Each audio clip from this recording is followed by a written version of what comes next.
Hey,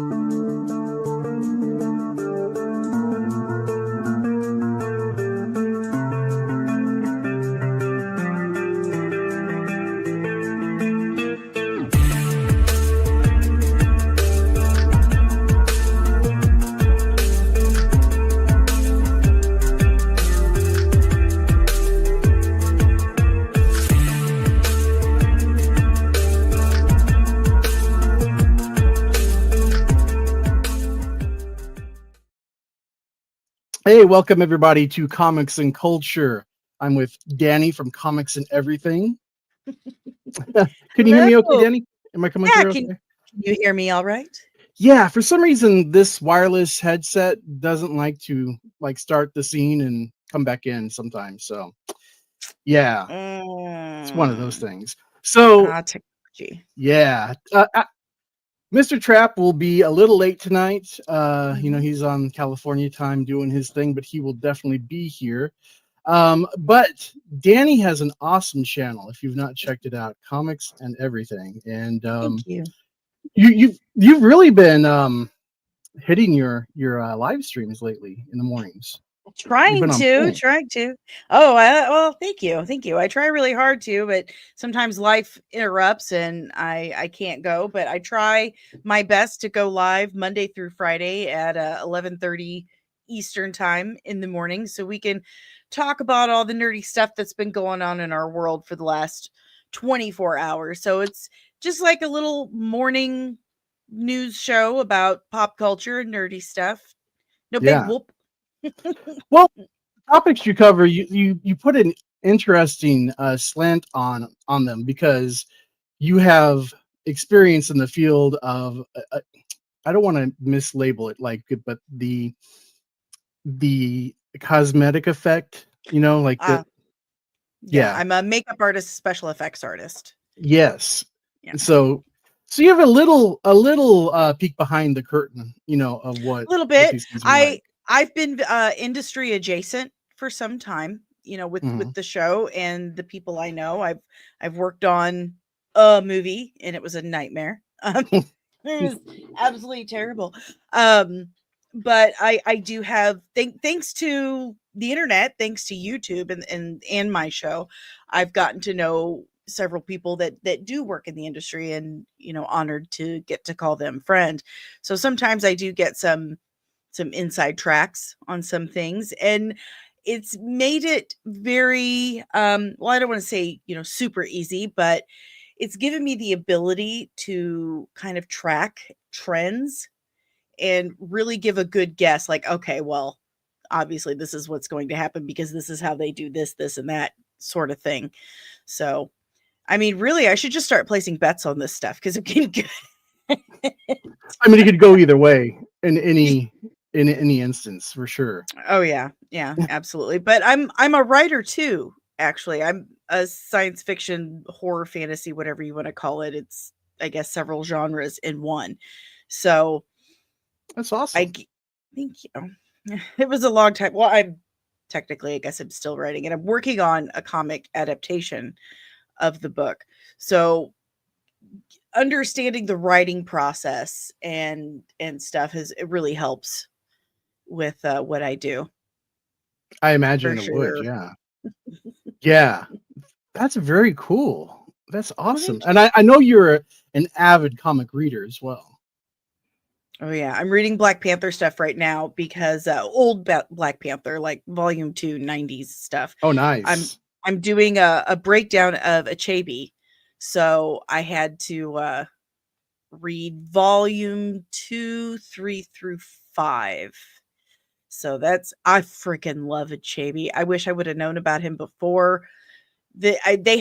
He's severely underused, but the rumor I'm hearing is that in Black Panther 3, Denzel Washington will be playing Achebe. And this guy is like a cracked out Bond villain. I flippin' love him. He's got this little hand puppet that he talks to. It's Reverend Dr. Achebe. This dude's nuts. That just gave me a flashback to Purple Rain, where Prince he's got that little puppet sitting in the back before he goes on. I forgot about that. No, Chaby's he's fantastic. His origin story is super brutal. I mean, incredibly brutal. And he makes a deal with Mephisto to stay Ooh. alive. And it made him like he's kind of like Taskmaster. Mhm. He can mimic, he can ventriloquist. Wow. Like he can throw his voice, copy anyone's voice, copy their moves. He can copy Black Panther's moves. He's super, super smart. He's got 3 degrees from Yale. But he's, I mean, bat guanu insane. It He's sounds insane. savage. His origin story, these rebel fighters from Ujanka seduced his wife and then stabbed him 32 times and razed his farm to the ground, left him Holy for dead. crap. He makes the deal with Mephisto, comes back, not only hunts down all the rebels and stabs them each 32 times and burns their livelihoods to the ground, but every single person in Christendom that ever laid eyes on or said hello to his wife, like her family, their parents, a shoe salesman, like he kills everybody. And then he goes to Yale and gets 3 degrees. That's messed up. Holy crap. See, that's back when Marvel could still be Marvel. Yes. Man. Yes. You couldn't get those stories from Disney Marvel, I don't think. Well, I don't know.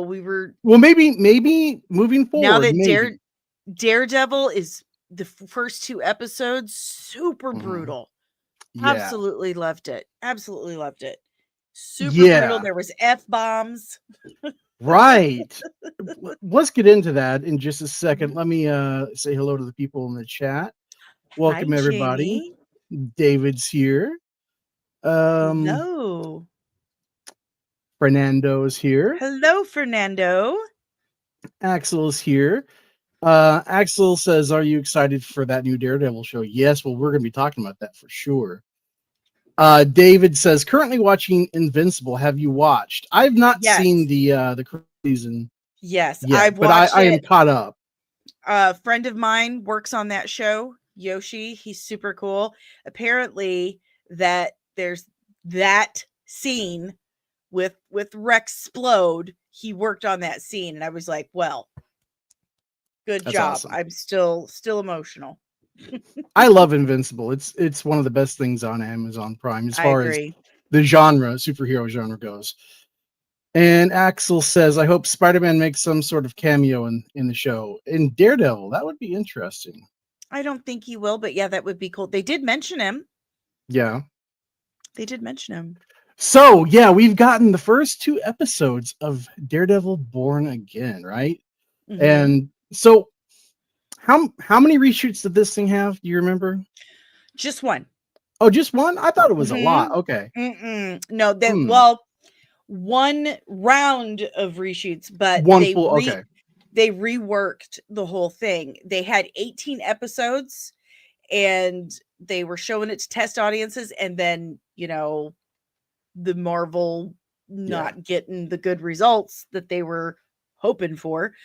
But after, the test audiences didn't perform well, and after, talking to people or hearing us complain, they were like, okay, we got to rework all of this. It was originally supposed to be a complete departure from the Netflix series. It wasn't a revival. It wasn't a reboot. It was supposed to be its own thing, but with all the same cast members. And except for Vanessa, they had recast her. But I had heard, and Stephen S. DeKnight was posting stuff himself on Twitter. He said the reason why they were doing that is so they could get out of paying him any money or giving him any credit whatsoever, because he did the Netflix series. And if they made it a direct sequel, they would have to give him some credit and pay him some money. But once they found out what they had done wasn't flying at all, it wasn't working. Even Charlie Cox and Vincent D'Onofrio stepped up and they were like, no, this is not working. Then they reworked it. It was right after the writer's strike. They reworked all of it and they split it into 2 seasons. So they're filming the 2nd season now. But Vincent D'Onofrio and Charlie Cox had a lot to do with the rework. So that's great. yeah, I'm glad yeah. that the actors involved actually care enough to get involved in that type of stuff. Axel Trapp is on his way. He is running late, but he will definitely be here. Don't worry. Um, so I thought that I had read somewhere that the actress that plays Karen was not going to be the same, but I guess that's incorrect. Well, Deborah Ann Wall and Eldon Hodge, so Foggy and Karen weren't going to be in this, and Okay, that that was might be it. before the rework. Mhm. After the rework, they brought them back, so that was a good thing. Fans really wanted that, and they actually listened. This series is named after a comic run that came out in the 90s called Born Again, and in that comic run, Karen actually becomes addicted to heroin and overdoses and dies inside a church. Mm. But they already adapted a lot of Born Again for the Netflix series. Mm-hmm. This one, I believe they're definitely taking some of it, but I think they're adapting mostly from this run after Born Again called The Secret Life of Foggy Nelson. And there was an Easter egg for that. Their address was, I think it's 368, or is it 468? Oh no, I don't do well with numbers. Either way, it references a comic number, The Secret Life of Foggy Nelson, where, spoiler alert, Foggy Nelson fakes his death, he's kind of forced to by the FBI, and he's staying in hiding under the name Everett Williams to protect Matt and himself. Mm. So I'm thinking they're adapting a lot of that because that, takes place after Born Again. And we've heard that Eldon Hodge, who plays Foggy Nelson, is actually going to be in season 2 of Born Again. So that's awesome to hear, because the scene in episode 1 where Foggy's taken out, I was like, what? I love Foggy. What the hell's going on? Powerful though, right? It was right, tense and crazy, and that wide shot, yeah, of Daredevil just kind of knocking Bullseye off the roof was just like, Dave, my boyfriend, we use as like the litmus for the general audience. So I'll watch some of this stuff with him and kind of gauge his reaction. And he was blown away. He was like, that shot, you never see the throw the guy off the roof scene shot like that.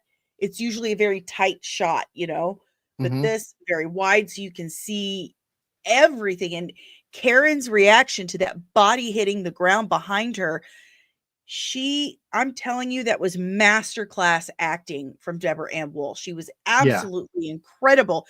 Without a word, you can tell she was like, was that Matt? Did I just lose both of my best friends? Right. Within 30 seconds, like, this is insane. And then she does this kind of look behind her and sees it's not her, and you can see it's so unbelievably subtle, but you can see her body language relax just an absolute hair, and then suddenly back to Foggy, like, oh my god, what is happening? Bullseye never gives a reason why he did it.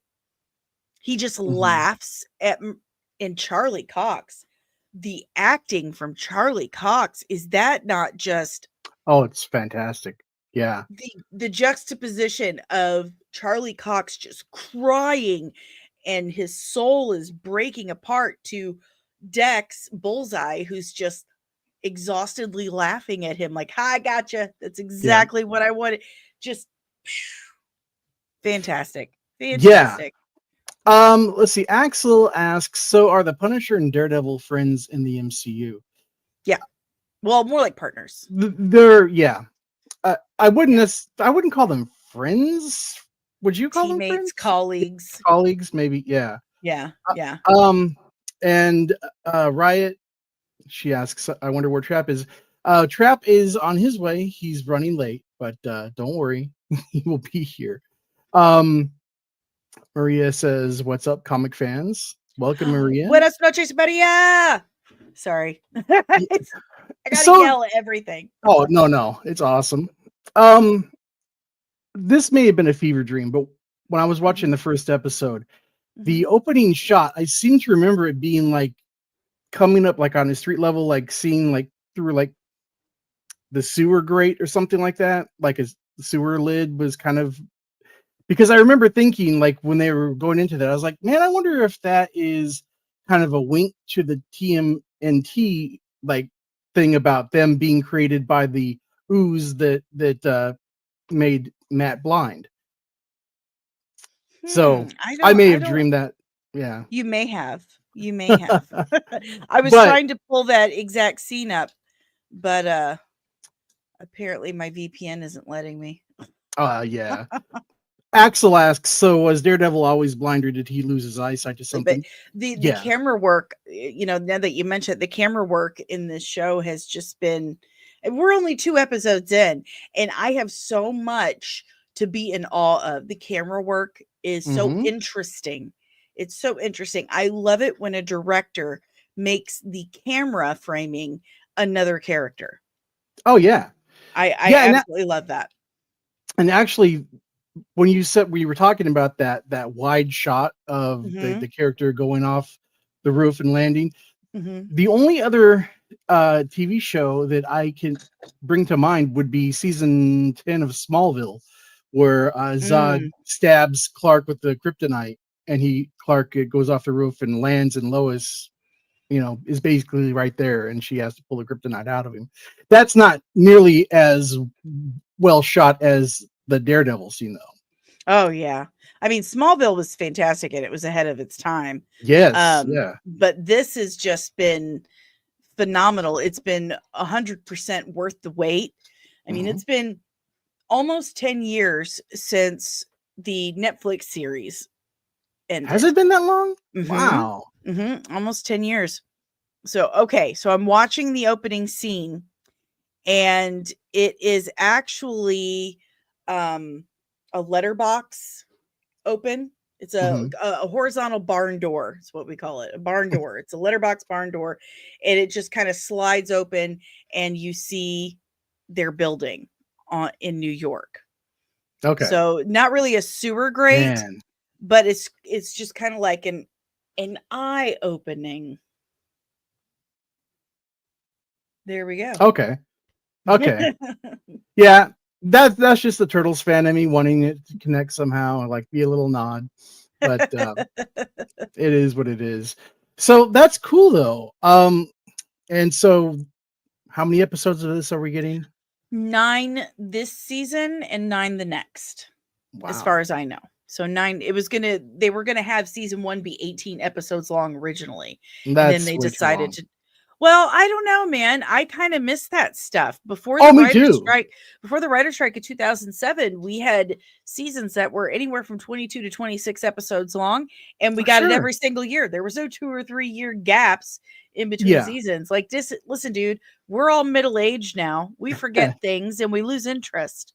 So you're killing me. You can't make us wait 2 or 3 years and give us 6 episodes, 20 minutes long. It's just obnoxious. I completely agree with you there. Like the amount of time that is between seasons these days is just it's horrible. Yeah. But it just depends on how you wanted to do it, because if you wanted to do so, I would be fine with the weekly episodes if you're going to do like 18 episodes. But we have a culture now that wants it all right now. Oh, I know. So if you were going to commit to 18 episodes, everybody would want all 18, and they would want to binge it in like 2 days. They would. I would do that. I probably would too. But it's so much better when you can space it out and you have something to watch like for half a year or whatever, Yeah, but after the 2007 writer's strike, they were like, hey, well, Great Britain and Europe just does like 6 episodes every year. Like, we could save money and do that. That's why they did it. That's entirely why they did it. I never knew that. I've been wondering why, because growing up, all of the shows were like close to 30 episodes, like Family Ties, Home Improvement. Oh, yeah. All of those things, were like in the high 20s. And then all of a sudden, somewhere in the 2000s, like Yep. the number It of was episodes, it's like, what? it was the 2007, 2008 writer strike.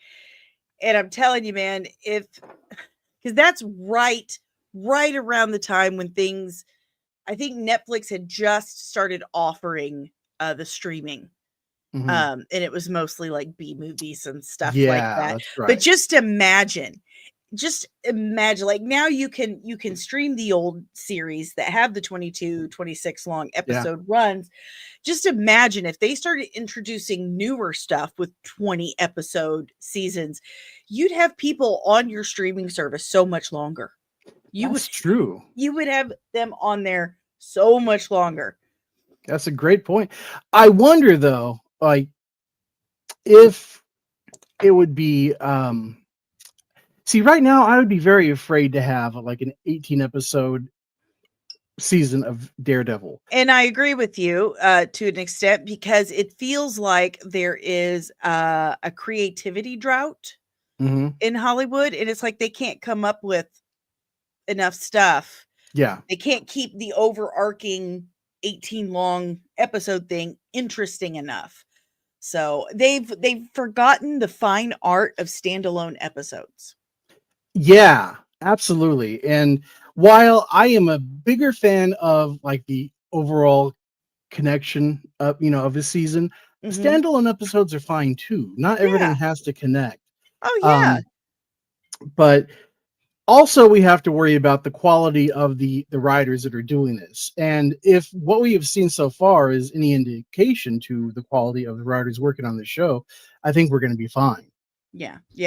Like I said, those first 2 episodes, man, I've watched them a couple of times now, and they just it's intense. It's just intense. Like, everyone in this so far is obviously giving like 300%. They're loving what they do. They're loving the material they're working with, and that it really comes through. It really comes through. And the scene that Matt was sitting down with Kingpin, just at a table, that out of context, when I saw the previews, I was like, well, that how is this going to work out? But now I understand, because I didn't bother watching Echo. But now that this has started so well, I think I might go back and Echo is no Daredevil. I'll tell you that much for free. The series is barely compares. It's good. It's all right. I'm a little let down because the first superhero who was like me, and the actress is legitimately like me. She has the exact same amputation that I do. So that was super, and does martial arts. I did like 20 something years ago. My martial arts now are being able to reach back and scratch my rear end. But back in the day, different story. But anyway, I was super, super excited to see that happen on screen. So this really cool woman could show planet Earth that, amputee women can do martial arts and stuff. But I felt like it just wasn't as good as it could have been. The same story that it has been for Marvel for the last several years, is they have this great opportunity and they don't exactly follow through with it. So was it faithful pretty much to the character, or no, they changed a lot. Like, Echo in the comics is not an amputee. She's deaf. But Alaqua that would make more Cox, sense. But Alaqua Cox is deaf and an amputee, so they made that part of her character. She's not Osage in the comics. I believe she's Cheyenne, or she's part of the Big Sky people. So they changed those things, and there are changes, lots of change. They've changed her power, so there were a lot of changes, and there are a couple things, like, as an amputee who wears prosthetics 24/7, I'm like, okay, why did we have to make it look like that? Like, just the people. It's just one of my big sorry. I apologize for that. One of No problem. my big complaints about amputees being perceived in media or portrayed in media is, they got to make sure the prosthetic leg shows on the outside of the pants so we don't forget they're an amputee. I'm like, how about you don't? And then for a second, they do forget they're an amputee because there's more to them than just being an amputee. And that sets a really, really dangerous precedent. Like it's kind of sending the wrong message. And so then I get perfect strangers coming up and asking me really personal, stupid questions because TV shows teach them that's totally cool. So, well, I can't even imagine, because people with any type of disability, they just want to be like everybody else. Well, we are human beings, we're human as far beings, as and exactly. They don't want you to come up. Oh, no, go ahead. I was just gonna say that I would imagine that you just wouldn't want people to come up and start putting you under microscope and poking at you and finding out what's different. Well, and asking super personal, private questions that are very inappropriate. Use your imagination. Oh, geez. Yeah, super inappropriate. Do you bathe in it? Do you sleep in it? Do you in it? Like, there are people that you're a stranger. You don't even know my full name, and you're asking me questions like that. That is creepy. Don't do that. That is so rude and creepy. And anyone who's like, well, they're not being rude. You know what I mean? They're just right. No, that is rude. I am telling you now, that is rude. I don't ask you about your underwear or anything like that. Why would you ask me something like it's so stupid? Go Google it. My God, have some. There's shame. Probably a YouTube video on it somewhere. Yeah, check my channel. Get right. I got a whole thing about it, but it just, that was my main complaint with it, that there were certain things that I felt were, a little dangerously misleading. But I mean, it's really not that big of a deal when it comes to the overall quality of the show. There were some things that were a bit lacking in Echo, but it's definitely not the worst MCU show. Period. Yeah. It's not even in the top 3, I don't think. So what do you think, in your opinion, what are the top 3 worst MCU Secret shows? Invasion is numero uno right there. That's like hashtag justice for Maria Hill. You did her dirty. You did Maria Hill dirty. So Secret Invasion, Falcon and Winter Soldier. Really? It was just, oh yeah, that show's hot garbage. But a lot of it isn't the show's fault, really. They made it during or around COVID, like right when COVID hit. Yep. And one of the overarching plots was a virus was released from China. And it was killing a bunch of people. So they're like, well, we can't do that now. We got to get rid of that plot. And they tried to rework it, but it ended up leaving a lot of plot holes. And it wasn't great. Yeah. So let's see. A lot of people will say that it's one of the best, like Falcon and the Winter Soldier. But what people? It was okay. Well, YouTubers. You know how we all have our weird opinions on everything. But, yeah. Well, it really wasn't that good. It really wasn't. I that's one show I have absolutely positively had no desire to rewatch. I've completely forgotten about it on multiple occasions. I just completely forgot. But Falcon and Winter Soldier, Secret Invasion. What was the other one? See, Agatha was okay. I didn't hate it. I couldn't finish that. Yeah, that might actually be the third worst, but it just Echo wasn't in the top 3. She might have been 4th or 5th, but she wasn't in the top 3. I would probably say Secret Invasion number 1, because that was just an example of let's call it something and have nothing to do with what it actually is supposed to be. And the AI intro sequence was just disturbing. I know. And poor Gaia's baby Drax arm and giving her all the powers, and Good night. No. No. Yeah. So I would have Secret Invasion. I would have She-Hulk. Although there were aspects that I Oh, liked, yeah. I totally but forgot about She-Hulk. yeah, and And Hawkeye. Hawkeye. That's my Hawkeye. third. Yeah. See, I won't say Miss Marvel only because the actress, she's so adorable and charming, and she knows so much. She is Kamala Khan. Yeah. It's Kamala. She is Kamala Khan. She absolutely 100% is. She's awesome. And she even rips Feige apart. She'll tell him, like, Yeah. you can't do that. This sucks. She knows so much about Marvel. She does. She needs to work for Marvel. One of us. Yeah. One of us. I can see her doing a lot behind the camera as time moves on. But yeah, it really does feel like one of us, like, got to play their favorite hero. She's perfect in what she does. I thought the Miss Marvel show was adorable. Now the Jin thing, pardon me, the Jin thing, they really dropped the ball there. They got that was a real boring bad guy. But the rest of the show was adorable. I loved her family.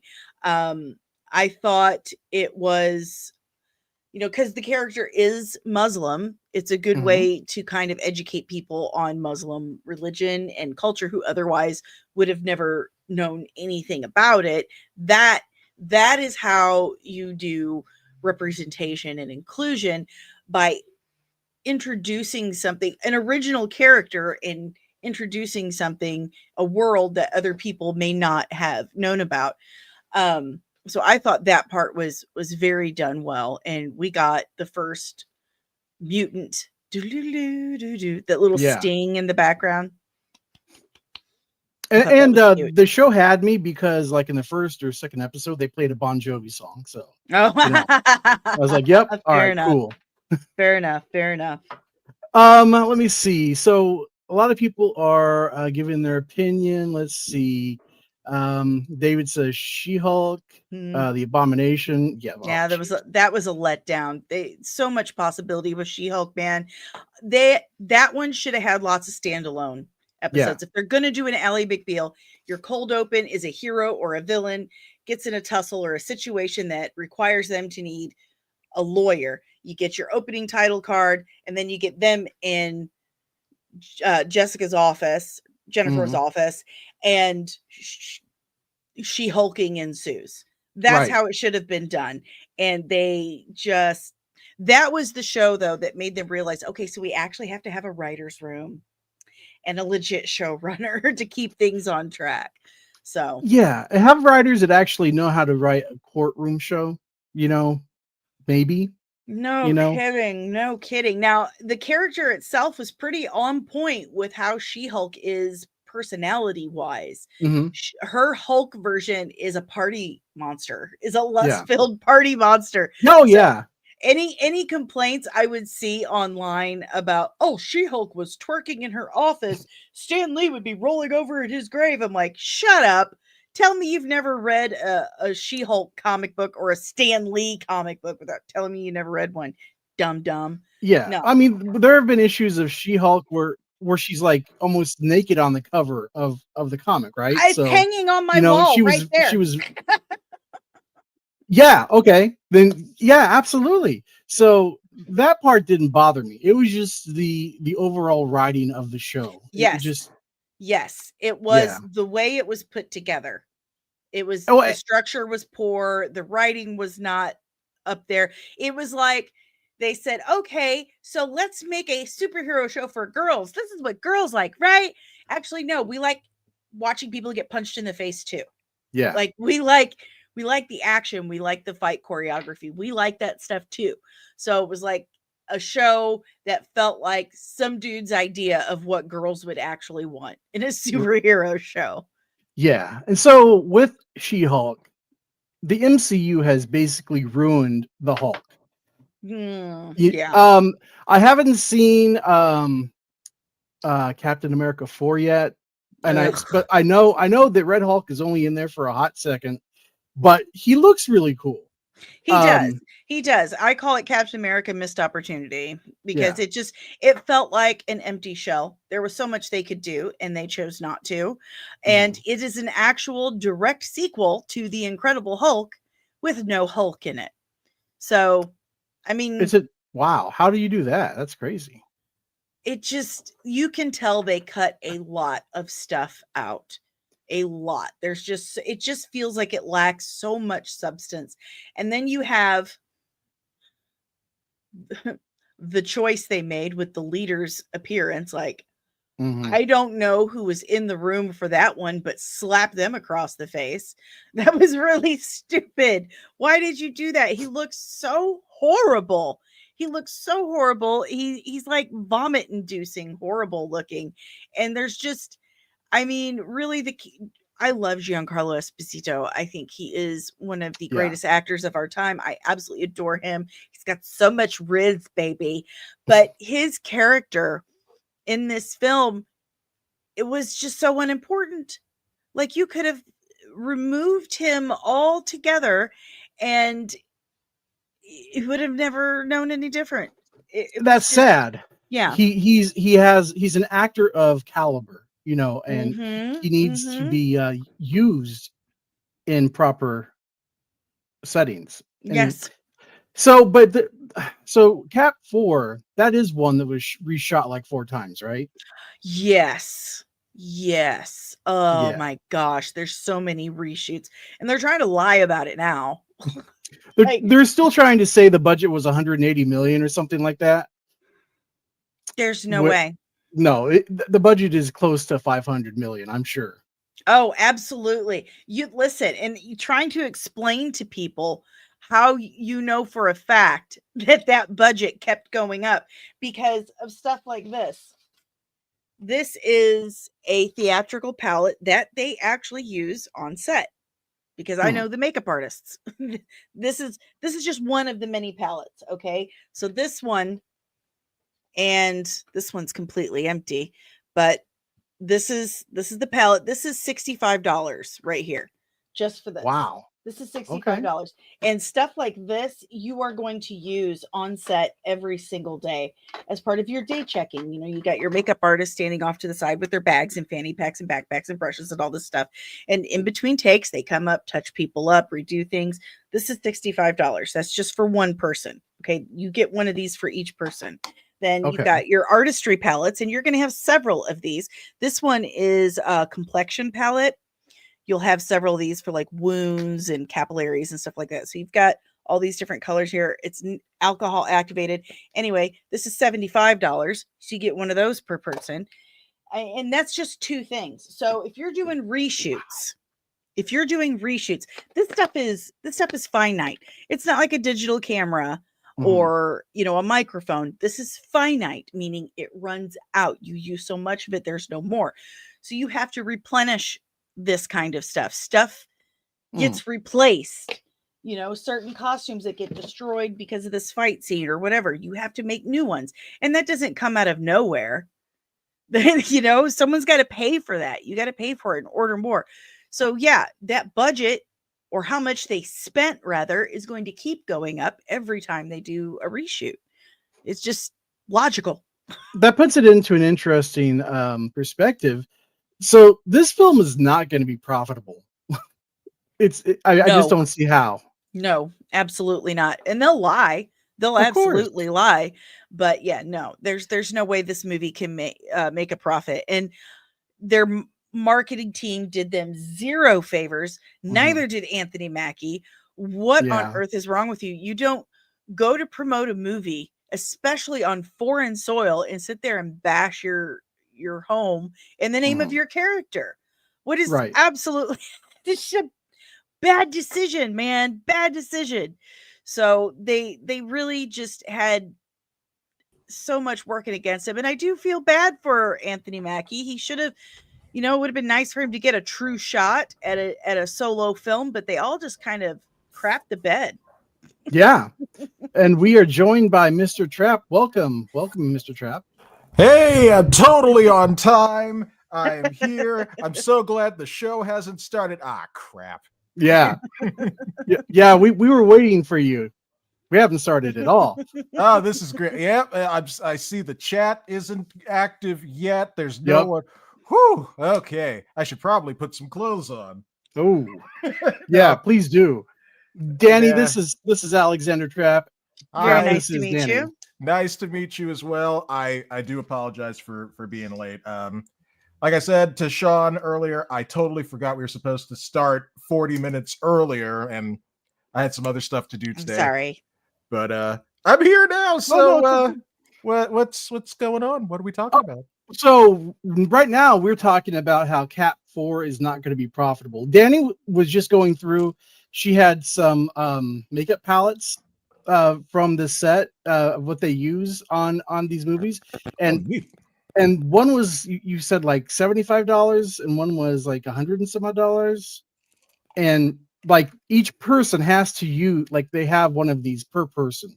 So like for every reshoot that they use, they have to, get a new palette or thing of makeup for them. And so, and we've heard rumors that this was about 4 times reshot. Yeah. God. And yeah, they have to do things like continuity matches as well. So Mhm. they're thrown into all sorts of different special effects shots as well as live action shots as well, and trying to match all of that while doing all of these reshoots, no doubt helped balloon the budget past all moral sense. Oh yeah. So. And you gotta pay people. Mhm. Crew members get paid Yep. every 2 weeks. Those are hourly people. Yeah. They're union, right? So yeah. Yeah. Everyone's union if you're filming in the States. That's true. But they get paid every 2 weeks. So you can't not pay them. You can't not pay them. Yep, people do not work for free. And that is part of the budget is people's paychecks. It's not just for, special effects and, things. It's for paying people's salary. Yeah. The actors, they get contracted for these large salaries, of course, especially as their notoriety goes up. Hopefully it does with each film. So it's just it's a little of everything. And I hope one day we get a report in one of these trade magazines that tells us the true budget of this film. You won't. You won't. Well, they sort of did with Doctor Strange 2, as far as I know, as well as The Force Awakens, which was close to $500 million reported. It's probably more. I don't know, but it's just crazy. Yeah. Well, those budgets or those reveals came from somewhere over in the UK, I think, from what I remember. So if something like that happens for this film, they might tell us like remotely how much the film costs. But Disney is never going to at this point amount. Yeah, this film cost $480 million. It wasn't profitable. Did they announce that for the last Indiana Jones film? I don't remember hearing. No. them. And anytime you get numbers like that leaked out, they're leaking out from investor meetings. Yeah. That makes sense. Yeah. Disney's not going to come out and volunteer that information because Disney wants to keep the appearance of infallibility. They're not doing anything wrong. Yeah, everything is always, it's like, it's the same thing with their behind the scenes stuff. Nothing, no conflicts are ever recorded for us to see. It's just everyone had a great time. The shoot was great. And I love Ryan Johnson. Yeah. I want to work with him for more. I was told until about 4 years ago, I want to say, maybe 5, someone who has been a Lucasfilm actor since 2012 said up until about 4 or 5 years ago, until he did Willow, being on a Star Wars set or a Lucasfilm set was a very happy family environment. Everyone was just happy to be there. You're so excited. You love Star Wars. You love Lucasfilm. You're just so honored and so happy to be a part of this thing. But when he was on Willow and when he was on Acolyte, it was a complete 180. Everyone was miserable. Everyone was quiet. There was so much tension in the air.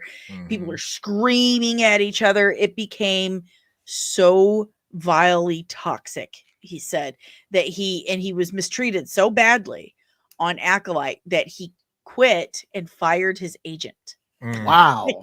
Like he dipped out all the way. Like, and Acolyte did nothing for the brand anyway. Oh, brand damage. Damage. So bad. So bad. Yeah, and that's the reason why no one watched Skeleton Crew. And yet the people who did watch Skeleton Crew, I was not among them. Absolutely loved it. There you go. Absolutely loved it. They loved it, yeah. Well, here's the thing with Skeleton Crew. The numbers you're seeing are from the first 2 episodes from the premiere. Skeleton Crew was a reverse Acolyte. Acolyte started out with really good numbers, but then week by week went down because people were like, this sucks. Like they stopped watching. With Skeleton Crew, it started off weak with weak numbers, but then people were like, hey, this is actually really good. Word of mouth started to spread. People started watching it. Their numbers slowly began to climb every week. Yeah. And as soon as it was over, 1 million people canceled their Disney Plus subscriptions. That sounds right. It's a true story. I think it's like 1.5, actually. 1.5 million. I was one of them. Yeah. Like there was nothing else to watch, so you turned it off. Yeah. But the coolest thing about Skeleton Crew was it reminded me of how it was to be a kid back in the day, and you're watching like the Explorers or the Goonies or movies like that. Yes, it made you feel how you felt as a kid in the 80s discovering stuff like Star Wars and the Explorers and E.T., Goonies, all of it. It felt like that. There's no other way to describe it, is that it had that texture. It had this magical ability to teleport you, time travel back to that era. I thought it was phenomenal. I was really impressed by Jude Law. I was very on the fence about having an A-lister in there in that role. Yeah. He really, really impressed me. Those kids were amazing actors. That kid who played Neil, my son Neil, he's my son. Oh. He just an incredible little talent. These kids are going to go far. The show is amazing. It's absolutely amazing. I loved all of the kids in the show. And usually child actors can be a little much, but oh man, they nailed it. They nailed it. And the little squabbling they would have at the very beginning of the season, it was so dead on little boys and little girls. Like the little girls would team up, little boys would team up. I'm like, yeah, well, you're a doo-doo head. Yeah. Yeah. So it's just so unfortunate to see where Lucasfilm has what it has come to these days. Yeah. I have this book that talks about the production of the Star Wars prequels, and I can only read it like it feels like once every 3 months or so, just like bit by, because it hurts. It hurts my soul, to see the creativity of all of these people coming together to make this product, whether people liked it or not. But still just all of the creative energy that was put into it. And now, to your point of what you said, is like on the set of a Disney Lucasfilm project, it's so corporatized. Everything is so tightly controlled. Well, and everyone's angry. Yeah. It's toxic. It is.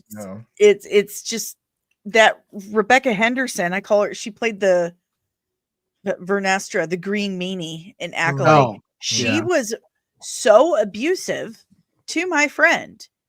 I mean, so unbelievably be like, don't you know who I am? And he said, I felt like saying, no. He said, I felt like saying, do you know how many Grammys I have? Shut up. Yeah. Right? Yeah. Oh man. Yeah. Dani, I know we don't have you for much longer, but let's talk about the news that you kind of talked about on your channel today for lanterns. Oh yes, I wanted to hear about this. So go ahead. If you could just kind of recap, that would be awesome. So the actress that plays Zoe Porna, I'm not going to attempt her last name again. Okay. But she said that the Guardians are in the series, which I'm kind of excited about. But someone else, I think it was Loki in my chat, was like, well, there goes your Grounded Lanterns show. So, well, that really depends. Yeah. You can still be grounded and have space aliens in it. Mhm. You really can. It's all in your story and the perception of it. But you got the Guardians from Oa, you have Sinestro, you have Hal and John, he's my favorite Green Same. Lantern. John Stewart. I was introduced to him through Justice League, the animated series. And Yep. I know a lot of people's favorite Green Lantern is Hal Jordan. You know, respect to all of that, but my Green Lantern is John Stewart. John's my dude. I'm so sorry. I know. Look, I'm a girl. John Stewart is sexy as hell. Okay? He is a sexy man. He's a Marine and an architect, and he's patient and he's soft spoken, but he's God. Look, I love the casting choice of Aaron Pierre. I think he's going to be phenomenal. If you have any doubts about it, watch Rebel Ridge on Netflix. You will change your mind because that character is very much John Stewart. I love John Stewart, and I'm very happy I love Green Lantern. I'm a huge Green Lantern fan. I have like an hour and 15-minute long video on my channel breaking down every single Green Lantern from Earth. Because I love them so much. So I'm really excited to see it. I'm excited that we're going to get some Guardians in there. I'm excited to see a legit, real Sinestro. Like, no shade to Mark Strong. I love the man. I think he's a phenomenal actor, but let's face it, that movie did no one any favors. No, not Ryan Reynolds, not anybody. No, not even not even Taika Waititi. Not even Taika Waititi. No. Was that his movie? No, he was in it. But yeah, he was in it. Yeah. Oh, okay. Yeah. But yeah, the Guardians are going to be in it, so that's super cool. They're filming now. So, and I think we're supposed to get it next year, early next year. Yeah, that's cool. I think so. Getting Supergirl either next year or the year after. I think it's next year. Yeah. Yeah. And Peacemaker season 2, which I'm annoyed with. I want Peacemaker season 2 now. That's another like 3 years in between the season. Like, knock that off. Yeah. Like, seriously, get it together. Yeah, when the studios abandoned like the traditional like TV show filming schedule and they've adopted the streaming kind of like 8 episode seasons, everything just became really topsy-turvy, including with this. So well, it used to be while the season was airing, you were in the process of filming the next season so that you had a nice even rotation without interruptions. And now, like, I'm going to be 60 years old by the time we get this stuff out. And then I'm going to be really too old to sit and talk about cartoon characters with strangers on the internet. Right. I hear that. So, my biggest issue with lanterns is understanding why they're grounded and why they're powered down. Like, you know, where is their lantern at? You know, I mean, what's going on? What happened? Right. And you know, I could understand maybe having one powered down lantern, but 2, you know, at the same that's weird to me. But they can explain comic run about it. Yes.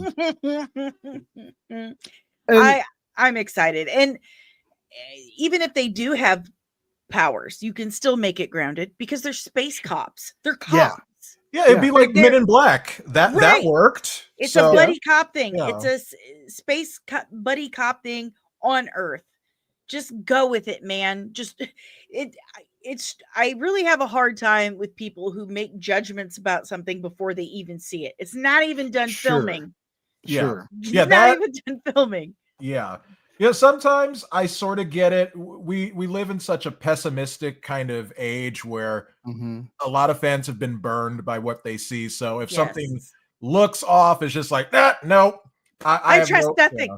Well, I always say that I reserve all of my opinions, my objective opinions. I save it all for when I actually see it, and then Yeah. I make a judgment. Even then, I got to watch it and then think about it. Yeah. Yeah, same. And I am excited for it because I love Green Lantern.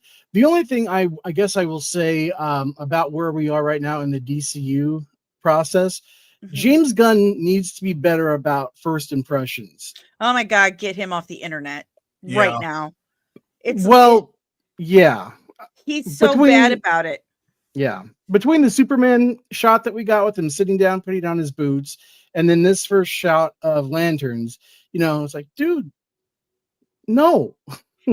Yeah, that really didn't that kind of put people on the wrong foot but I am one of the few people who actually liked the trailer. Like I did too. I loved the trailer. The trailer was beautiful. My favorite part is when he saves that teenage girl from, it looks like a bunch of exploding shrapnel. Oh, it's gorgeous. It's a gorgeous shot. Yeah, that is Superman down to a T. Tom Welling had a similar shot in Smallville where he saved a boy from exploding meteorites. Yes. It's like that is Superman. And I want to give it a chance. Superman is my favorite superhero, and we have not had a Superman movie by himself since Man of Steel. And you could say, well, Man of Steel wasn't really a Superman. You know what I mean? Yeah. It's been 12 years now since that. So I want to go in with hope. So yes. And Superman would want you to. Yeah. Superman would want you to go in with hope.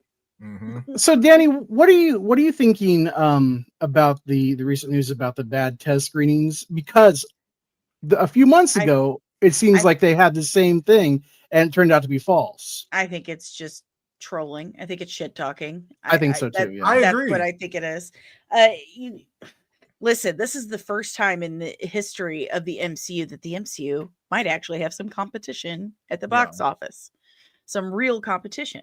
And you're going to, if you don't expect some kind of corporate espionage, bots, trolling, then you are so sweet and naive, and you should just stay home.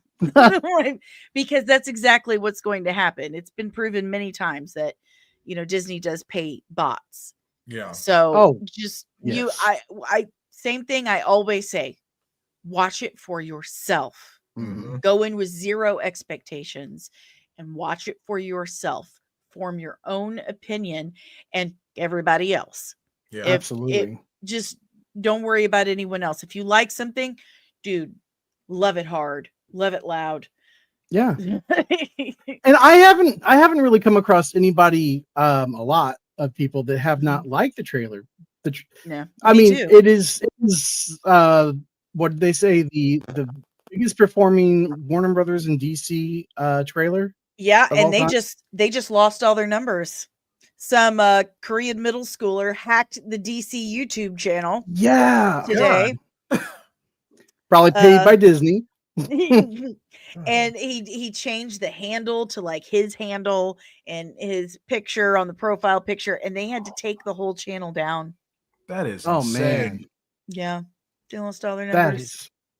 That is so. Some Korean kid. Wow. Just because he could. Yeah. He was bored. Yeah. Wow.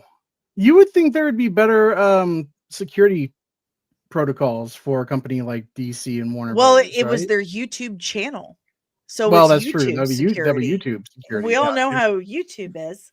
Right. Yeah. So that's more of a Google problem. I suppose.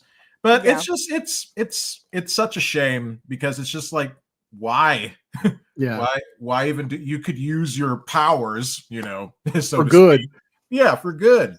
Who knows why madmen do what they do? That's to quote Peacemaker. He's just a super villain in the making, Yeah, this is origin story. He saw Lex Luthor and he's like, I want to be that guy. Right. And speaking of Lex, Nicholas Hoult looks really, really good as Lex. Yes, he does. Yes, way better than Jesse Eisenberg. That was oh my God. Anyone is. That was anyone is. Casting. But yeah, I think it's really funny and quite apropos that he went in, he auditioned for Superman and lost. Yeah. And they gave him Lex Luthor. So yeah, I'm looking forward to that. Yeah, Yeah, because he's played good guys up until right. now. So it would be nice to see him play a villain. And then what is the actress's name for Lois? She's slips my mind. Rachel Brosnahan. Yeah. Oh God, she's perfect for Lois. Oh yeah, she is. Yeah, she is. I loved her as Marvelous Mrs. Maisel. So I'm really looking forward to her as Lois. I'm really looking forward to it. Really, really am. Me too. And we're supposed to get a full trailer sometime relatively soon. Yeah. Yes. Very soon. I can't wait to see. So that teaser trailer was, let's be real, that was not a teaser trailer. That was a full-on trailer. Yeah. It was. But Dani, I know you have to get going. So once again, thanks for covering for me. Sure. I hope you could come back sometime, and I'll try to definitely remember the start time of the show and not have to do a million other things during the day. But thank you again. Thank you for having me. Thank you, Dani. Thank you guys. You guys have a wonderful evening, and I will be back soon. I promise. This was fun. Awesome. Well, thank you for being here. Have a great night. You too. Bye, guys. Bye. Well, Mr. Trapp, that was fun.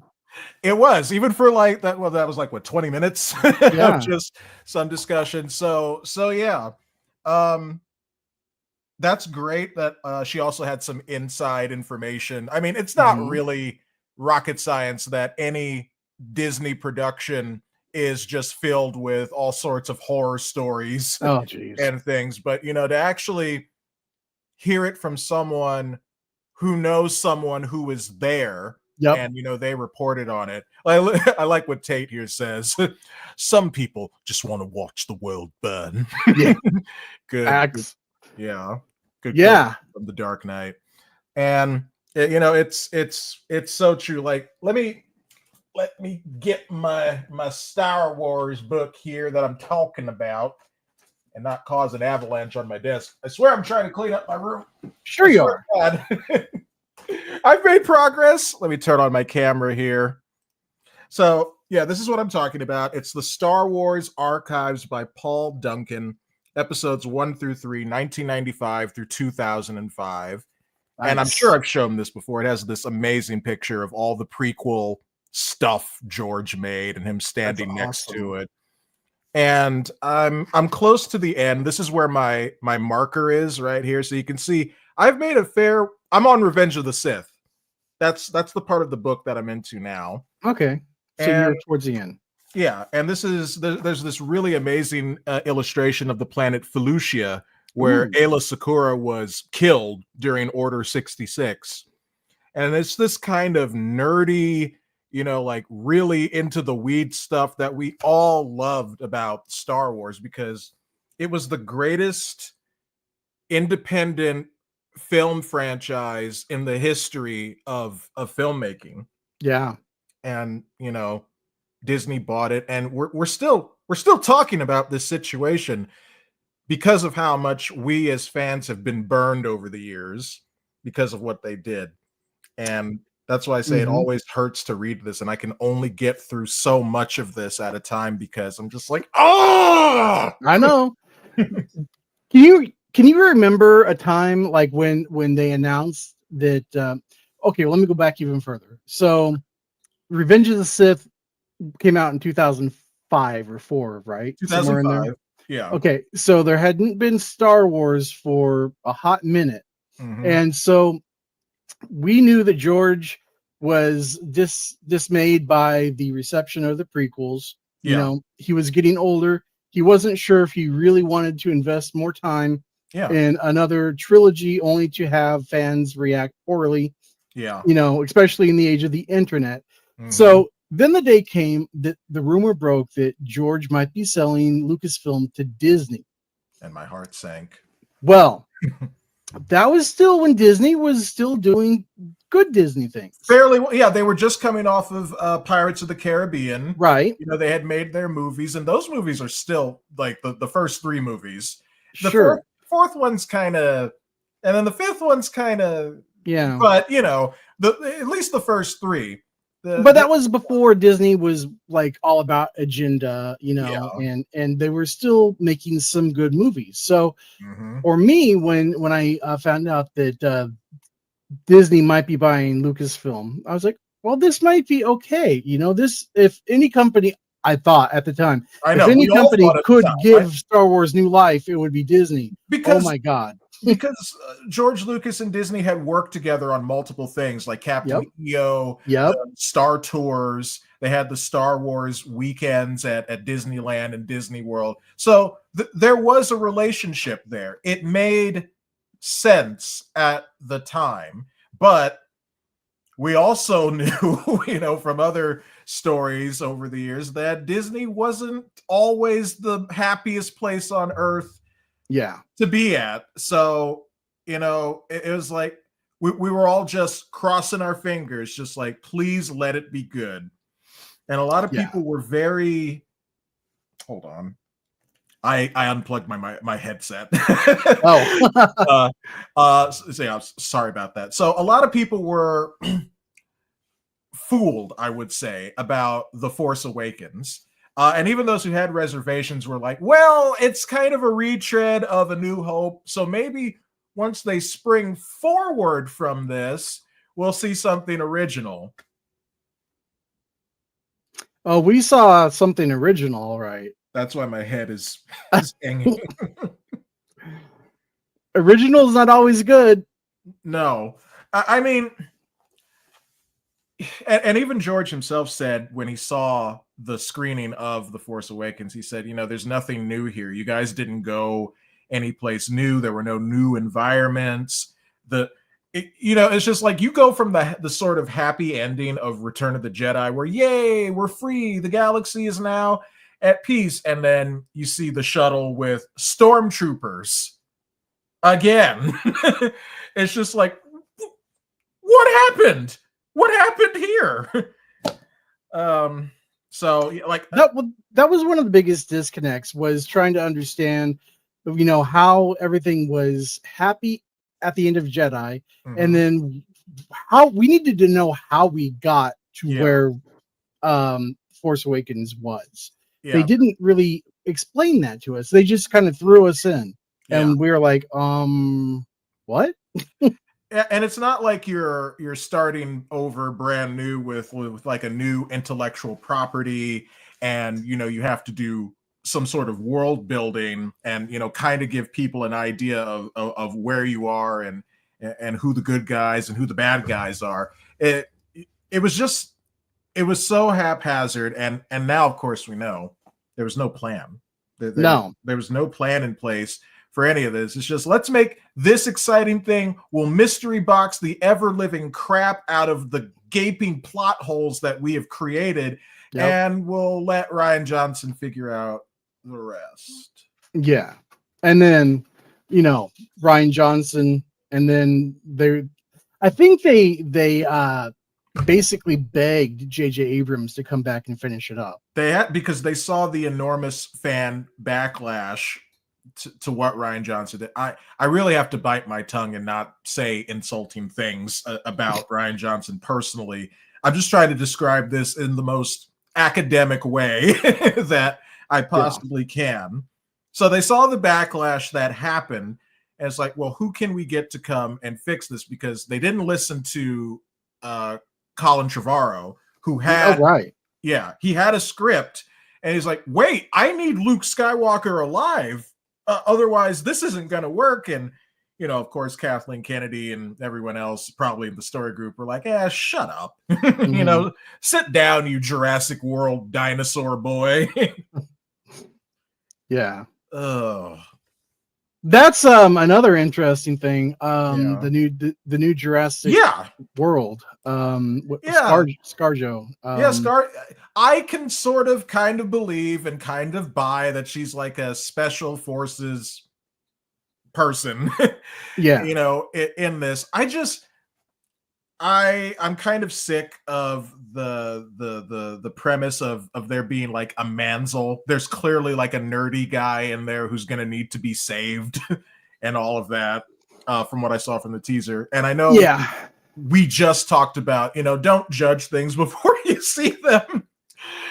But I'm getting some red flags from this, but I will give it a chance, even though I hated the last Jurassic World movie, other than the dinosaurs. I'm at this point, I'm okay with them stop making Jurassic Mhm. films. I mean, it's had a great run, like from '93 until now. You know, I mean, Mhm. that's a great run for any franchise. It is. Um, the But last film, you know, I like the fact that they brought back some of the core cast. You know, I think I that was the last one, right? yeah, it was. I hated what they did to Dr. Grant though. They Yeah, had the Ellie Sattler basically continuing to act exactly the way that she did from The Last Jedi. yeah. You know, just do that again in this movie. You know, just kind of leading around Alan Grant by the hand. And yeah, that I did like Jeff Goldblum though. I I really, always like Jeff yeah, Goldblum. it's impossible not to like him. He's got this strange he's got the Goldblum glow Right. basically that prevents dislikes from him. So this Uh is an interesting question. yeah. Axel asks, so what Marvel characters do you think will not be in the MCU? That's a Probably some X-Men characters that I really want to see. I want to see Rogue with the super strength and powers that Captain Marvel had, but in order to do that, they would have to essentially humiliate Brie Larson, and I don't know if they're willing to go through with that and but are they depower going to that use her character. anymore? So, you know, it just depends. If they're not going to really have much of a future of her as Captain Marvel anymore, Mhm. does it matter? I mean, I guess it's whatever. If Brie Larson is willing to put up with that, and if anyone at the MCU is brave enough to do that, Yeah. let Yeah. me let me address this. Is some uncomfortable, but I have to do this. Okay. Jeff, the reason why your comments are getting auto deleted is because you're blocked. I sent you a message about this on Discord. I guess you didn't read that. So bye. Oh man, Yeah. that's Yep, I'm so that's unfortunate. yes it is, but yeah. So that's pretty much. I want to see Rogue at her full power, and I don't know if they're going to have to do that, or they're going to have maybe she'll take Gia's powers from um the Secret Invasion or Oh my something. god. Danny and I were talking about Secret Invasion before you joined, Yeah. and how it was only Secret Invasion by title only, you know. Yeah, it had nothing. And we've seen so many interviews time and again where the creatives behind these projects, they've never read the original source material, or they're given direction not to read the source material. And Yeah. it's such a strange thing. Like, why are you even calling these things by these names if you're not gonna at least adapt the source material into your project? It's so weird. Oh, 100%. And Axel asks, so will there be an X-Men MCU movie? I think there will. Mo- I would I would say a good 95% chance, yeah. Because that's really the main reason why they bought Fox. They wanted the X-Men characters. The So, X-Men, the Fantastic Four, uh-huh. because those are the properties that Fox had. Yeah. And that's the reason why they can't do a Hulk movie, is because Mhm. Universal Studios has the rights to the Incredible Hulk. So now we get a Captain America 4 movie, which is a sequel to the Incredible Hulk.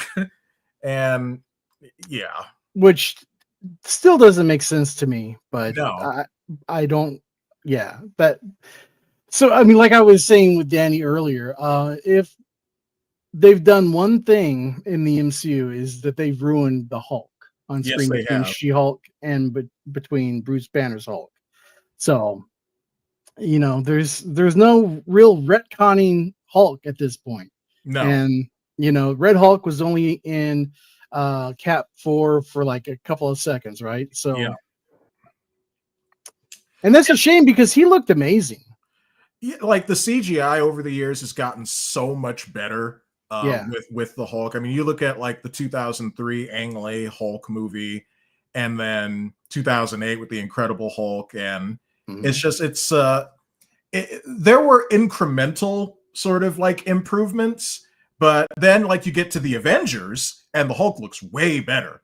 Yeah, and now we're 13 years past the first Avengers movie, and good God. I know, just time just keeps on slipping. Yep. So I would love to see an adaptation of a really good Hulk storyline. Like we kind of got that with Thor Ragnarok with what was that? Not World War Hulk, Planet Hulk. Planet Hulk. Yeah, that was.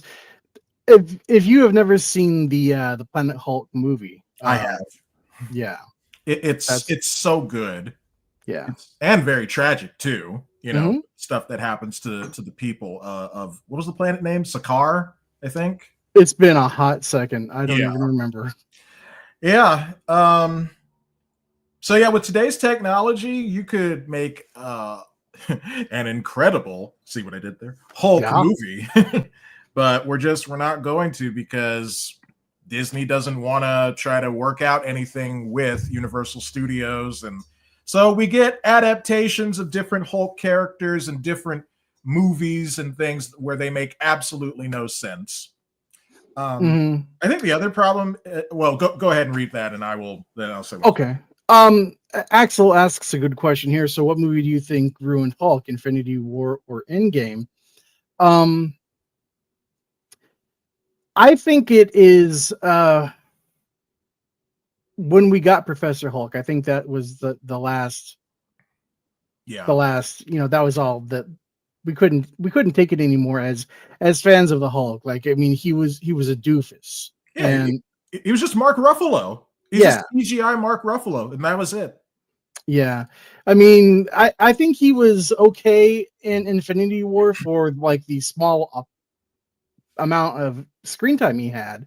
And he was fine in the first Avengers film. He was really good in the first Avengers film. But David says an Endgame more, so I would definitely say Endgame for sure. And then if Endgame ruined the Hulk, then She-Hulk just absolutely just threw him into the wood chipper.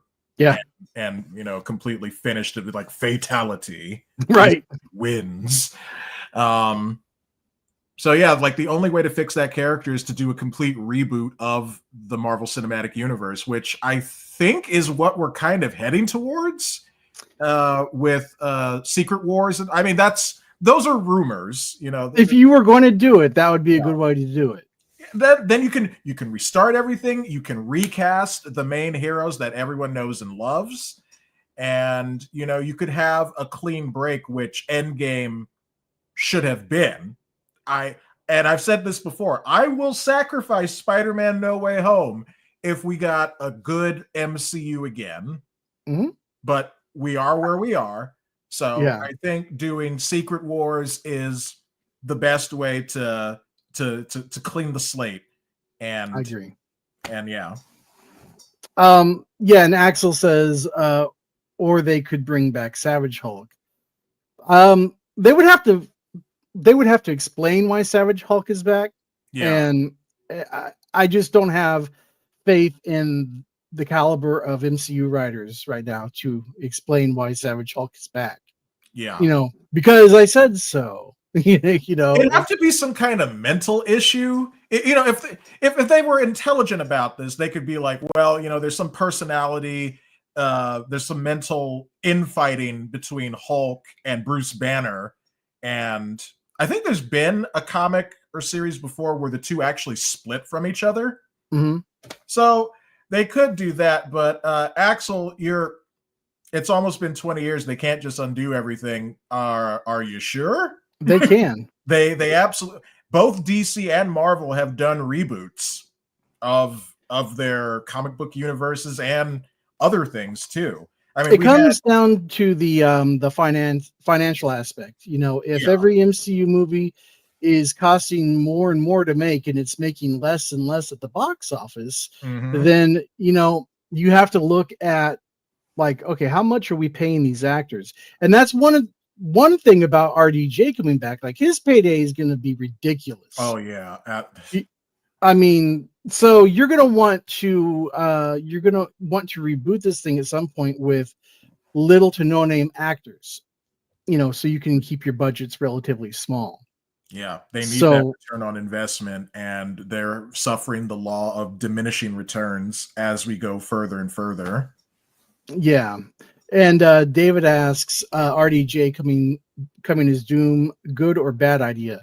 It depends. It depends on how it's done. I'm leaning more towards bad idea, and it's an idea born of desperation, because Disney and Kevin Feige, they're seeing where things are trending, and it's constantly trending down.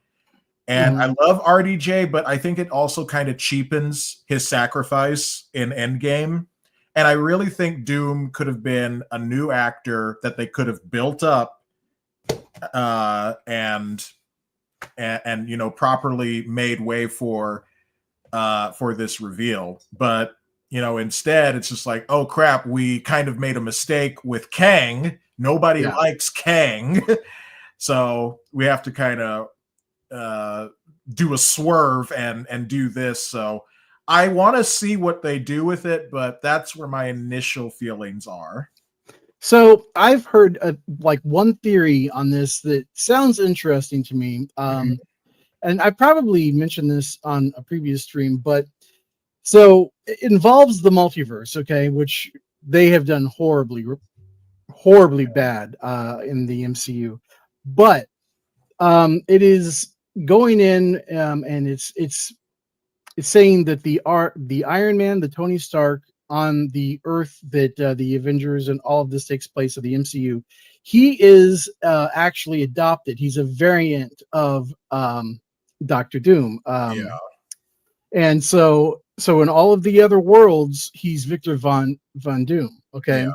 In this one world, he was adopted by the Starks. Yeah, so he's not their biological son, which I find very weird, because they made Howard Stark look a lot like RDJ. You go back to the first Avenger and other stuff, and they made him look very, very much like. So it's just like, well, he's adopted now. Yeah. So anyway, go on, Shaun. But I mean, that would be like a major retcon on some things. But if you take in the fact that Doom is very egotistical, okay, he thinks a lot of himself. If he's going through and he can see, wait, there's one point in the multiverse that I am not me. I'm not represented as me, and I died for the heroes. I could kind of see how this person making this video made a case for maybe this him coming to this MCU Earth with the Fantastic Four at the end of the movie, and however that's gonna work out. Yeah. I mean, otherwise I don't know how you get by without making this just some cheap money grab. Yeah. I mean, I saw the initial response when they did the reveal at Hall H and Comic-Con, and a lot of people were happy to see RDJ back, because they honestly do want him back, but story-wise and continuity-wise, it doesn't. I just, like we said earlier, I want to give it a chance. I want, like I say with everything, I hope it's good. Yeah, me too. They have the Russos back directing, so we'll see how it turns out. And I want to be entertained. I want to love this. I do too. Yeah, we'll just see how it goes. Axel says, "Man, I thought Deadpool Wolverine would have saved everything." Well, no. This, and I can understand how you might have that thought, Axel, but the MCU has been in such poor shape for the past 5 years or so. It's going to take a handful of films to get everything back on track. One movie, it did amazing at the box office, but one movie is not going to right the ship for the entire MCU, unfortunately. And it's the same thing with DC. DC is going to need like, 3, 4, 5 wins in a row to save that studio. Marvel, while they're not quite as bad off as DC is right now, but they're kind of in that same situation, just not as bad yet. They still have an active universe that they can save. DC's starting over from scratch. Yeah, DC's trying to claw their way back up, whereas Marvel's kind of sinking at this point, and they're kind of sort of like even keel at the moment, where they both need a string of hits in order to condition the audience into believing that, oh, I can't wait for the next Marvel movie, I can't wait for the next DC movie. So. And that's why I think the X-Men are going to be like the big next thing for Marvel, because before the Avengers movies came out, before the MCU launched, you have to remember all of these characters that the MCU was launched with are B-list tier characters. The Avengers is a B-C, tier team in the comic books. So they only have this level of acceptance now because the movies were so huge. But yeah, the X-Men are the cash cows. There's only so many things that they can do with the Avengers. It was X-Men and Spider-Man, especially. Yeah. They carried Marvel for decades. Yep. Until the MCU came along and made Iron Man and Captain America and Thor household names. People kind of knew about the Incredible Hulk. That is absolutely true. And so Axel also asks, what relationship do Doom and Tony even have in the comics? Well, they're on opposite sides of things. Doom is the villain, Tony's on the other side with the hero. So it's pretty contentious. Yeah. Yeah, and the first time I even knew who Iron Man was is because he got introduced in Spider-Man the Animated Series in the 90s. First they brought in War Machine, and then War Machine's like, oh, you got to meet my friend Iron Man. And I was like, who is this? Right. And then they did the whole thing with Secret Wars in Spider-Man the Animated Series. I just thought, like, this is the coolest thing I have ever seen since the Green Ranger miniseries and Power Rangers. I was a Power Rangers kid. Yep, I got you. Yeah. Let's see. Axel says, so do you think there'll be a stupid joke where someone says that Doom is a zombie, Tony? Oh, you mean like the what if type stuff? Probably not. But then again, who knows? It's the MCU right now in 2025, so it can go either way. And Axel says, I love Spider-Man as a kid. Yeah, Spider-Man is probably one of the coolest comic book characters ever across the board. Yeah. It's like Spider-Man and Batman. They are the two most well. By the way, we have 41 viewers right now across our channels. So thank you. We haven't had a view count like this since we talked with the Common America guys, which I hope we can talk with them again. They're cooking up a lot of good stuff. So I'm gonna try to reach out to them in a couple of weeks and see if we can have another chat. But yeah, thank you everyone for coming to watch. We're not ending yet, I think. But no, I think we're good for a while. But I just wanted to say appreciate everyone watching, and sorry again about me not being here for 40 minutes. People were like literally asking, like, "Where's Trap? Where's Trap? Trap looks different," And no, I'm not going to make that joke. You know what I was going to say. Yep. Oh God. But also, while we have so many eyes here, I should let everyone know that tomorrow evening, the same time this show started, we're going to do our first Dungeons and Dragons live stream. Got my dice right here. Yep. And I've got, where did I put them? Crap. Okay, so D&D's canceled. Trap lost his dice. What have I done? This is... So we're going to do that. So we hope everyone shows up again tomorrow for that. Are you going to stream as well, Shaun?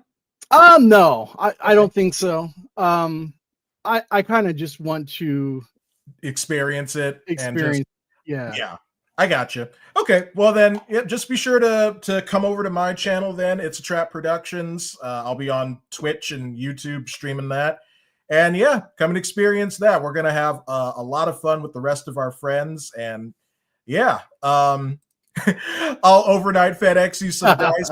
No, I have them. I just don't know where I put them. And they're the fancy dice, right? Yeah, they're the Dragon Ball looking dice. Yeah. Oh, let me see if I can find them. I'm going to go off camera for just a moment. See if I can find them in my dice tray. It's like an episode or episodic Indiana Jones, the Chronicles. He's off the search for the lost dice. Yep. Okay. Well, good news is I found them. They were just on a shelf, and I couldn't quite see them. So this is my dice tray. Oh, nice. Yeah. Putting the dice, rolling them into, and then this is the little box that the dice are actually in. Man, I just got this little bag. And then there they are. Oh, those are awesome. Yeah. They don't quite look like the Dragon Balls like I was hoping. You have to look really hard in order to see like the stars on them, but you know, they have the various numbers. So let me roll a D20. Let's see what roll I get. I did this a few weeks ago. I got a 5 last time, so I'm going to roll. Let's see what kind of roll I get. If I get a high roll, what should I do? If you get a high roll, you're going to give me all your comic books. You can have some of them. Some of them are actually really good. I got Starlight Cats from Shane Davis. That's actually a really good comic. And of course, the Cyber Frog comics from Ethan Van Sciver. Mm-hmm. I don't like Ethan Van Sciver's like the way he acts, how he carries himself online, but the dude can tell a story, and he has amazing art. So yeah. But if I get a low roll, I'll tell the joke that I said I wasn't going to tell. Okay. So here, a low roll would be like below a 10. So got you. All right, here we go. Let's see if I can pass a skill check. Yes, I got a 14. Let me point the camera. Hold on. Oh, it's upside down. But you can kind of see the 14 there, sort of. Yeah. But yeah. I did it. I passed the skill check. Woo! Good job. What did I say I was going to do if I got a high roll? I forgot. You're going to give me all your comic books. Oh, right. Okay. Yeah, sure. I mean, honestly, if it came down to it, I wouldn't mind parting with them, but they're actually really good. Yeah. No, I was just joking, of course. I know.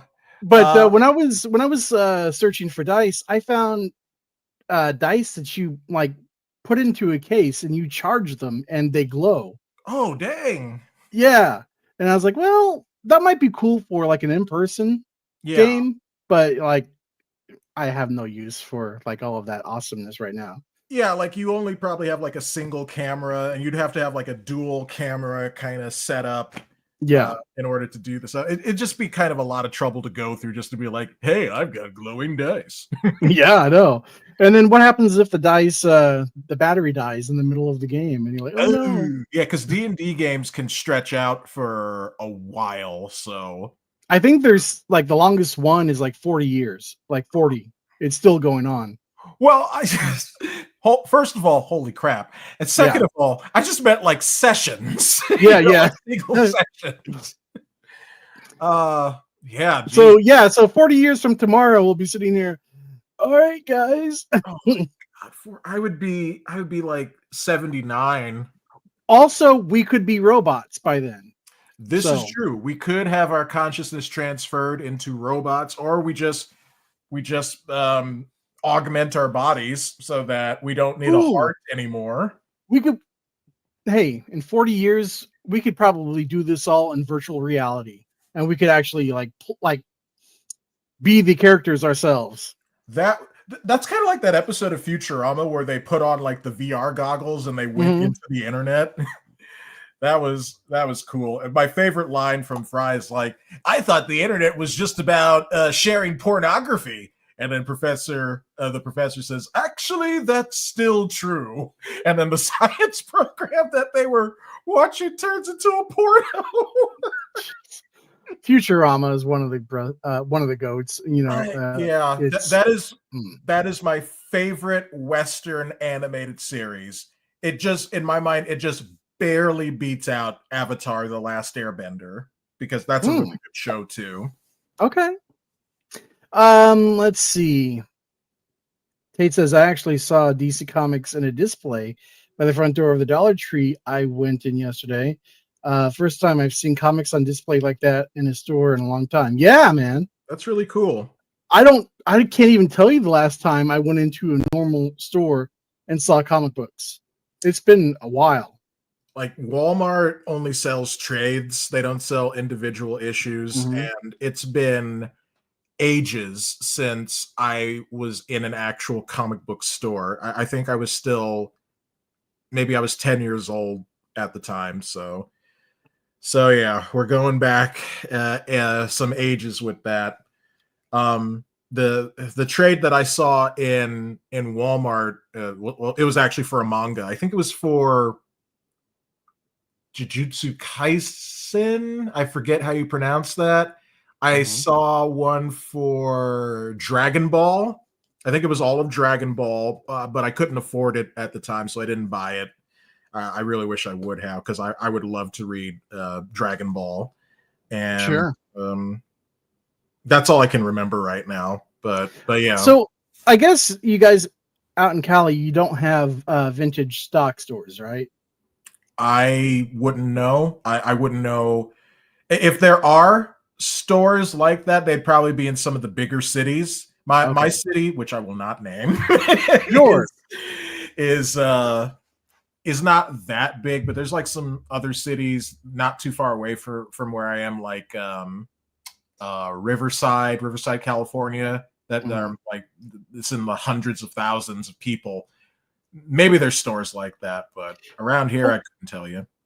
Well, I asked Terrence, and he had never heard of it. So I'm assuming maybe it's like Midwest and East Coast, but it's a store that has a little bit of everything. It's comic books, it's movies, it's CDs, it's records, it's collectible toys, it's nice. all of the different card collectible games and things. So I went in there recently and I bought a bunch of stuff, and so yeah, I love stores like that have just a little bit of everything. You could go in there, you could talk some nerdy stuff, about anything, and that would just be, that sounds like a great time. I wish I could go to a place like that nowadays. Oh yeah. And so but that is I brought it up because that's the closest that I have come to like an actual comic book store in forever. I don't even know where an actual comic book store is, like an honest to goodness comic book store. You know what you got to do, my friend? You got to Google. You got to use the Google. And I have. Oh, okay. Like there is like legit like no comic book stores in my area other than like a vintage stock. Yeah. So there's that. So I would love to go into a store and just browse along the long boxes and pull out like these old issues from like the 70s and 80s, stories that I have never read. Single issue stories, that would be amazing. It would. Well, and when I wasn't here, did you do the thing that we usually do where we ask what we've been reading lately? No. Okay, well then that's something we can still do. I just wanted to share something real quick with our audience. I am wearing a Godzilla -1 t-shirt. This is actually the first shirt that I got before the movie came out almost 2 years ago now. That's awesome. I wore this shirt when I went to go see the movie, and the lady at the counter was like, even before I said anything, she said, "Oh, let me guess, you're here for Godzilla?" And I said, "What How gave dare me you?" No, I wasn't gonna be, like disrespectful or anything, but I just thought it was kind of funny because I don't get to go to Godzilla movies that often. But Trap, she was profiling you as a nerd. Oh, and there were it was almost by the time the movie was over, that theater was filled and people were clapping at the end of -1. Have you seen it, by the way? Yes, I have. Yeah. Okay. So I am not big on movies that have subtitles, but I really enjoyed it. Yeah, it was good, and I've been reading subtitles on things for years, so I was able to follow the action for a while. But anyway, I'm only bringing this up because one of my favorite retailers, Cavity Colors, has been selling Godzilla shirts lately, and they are about to release a collection for my favorite Godzilla movie of all time, The Return of Godzilla from 1984. Oh, I saw that when I Yeah. was a kid. Okay. Yep, it came out in the States as Godzilla 1985, but they can't legally title this shirt that because there's rights issues and things that's being held up with some studio who owns the rights to Godzilla 1985. Is this the one that has the preview of Godzilla squashing Bambi? Yes, Okay, it is. yeah, then this is the one I'm thinking of. Yeah. Yep. So they had a Return of Godzilla shirt that I really wanted that looked just phenomenal, but by the time I could afford it, it was out of print. There weren't any more like double X size shirts in stock. So I've been begging and pleading with Cavity Colors, please do another one. And so finally yesterday they say, sneak peek coming Monday, March 10th at 5 p.m. Eastern. We're celebrating 40 years of the Return of Godzilla with a monstrous new officially licensed apparel collection. That is rad.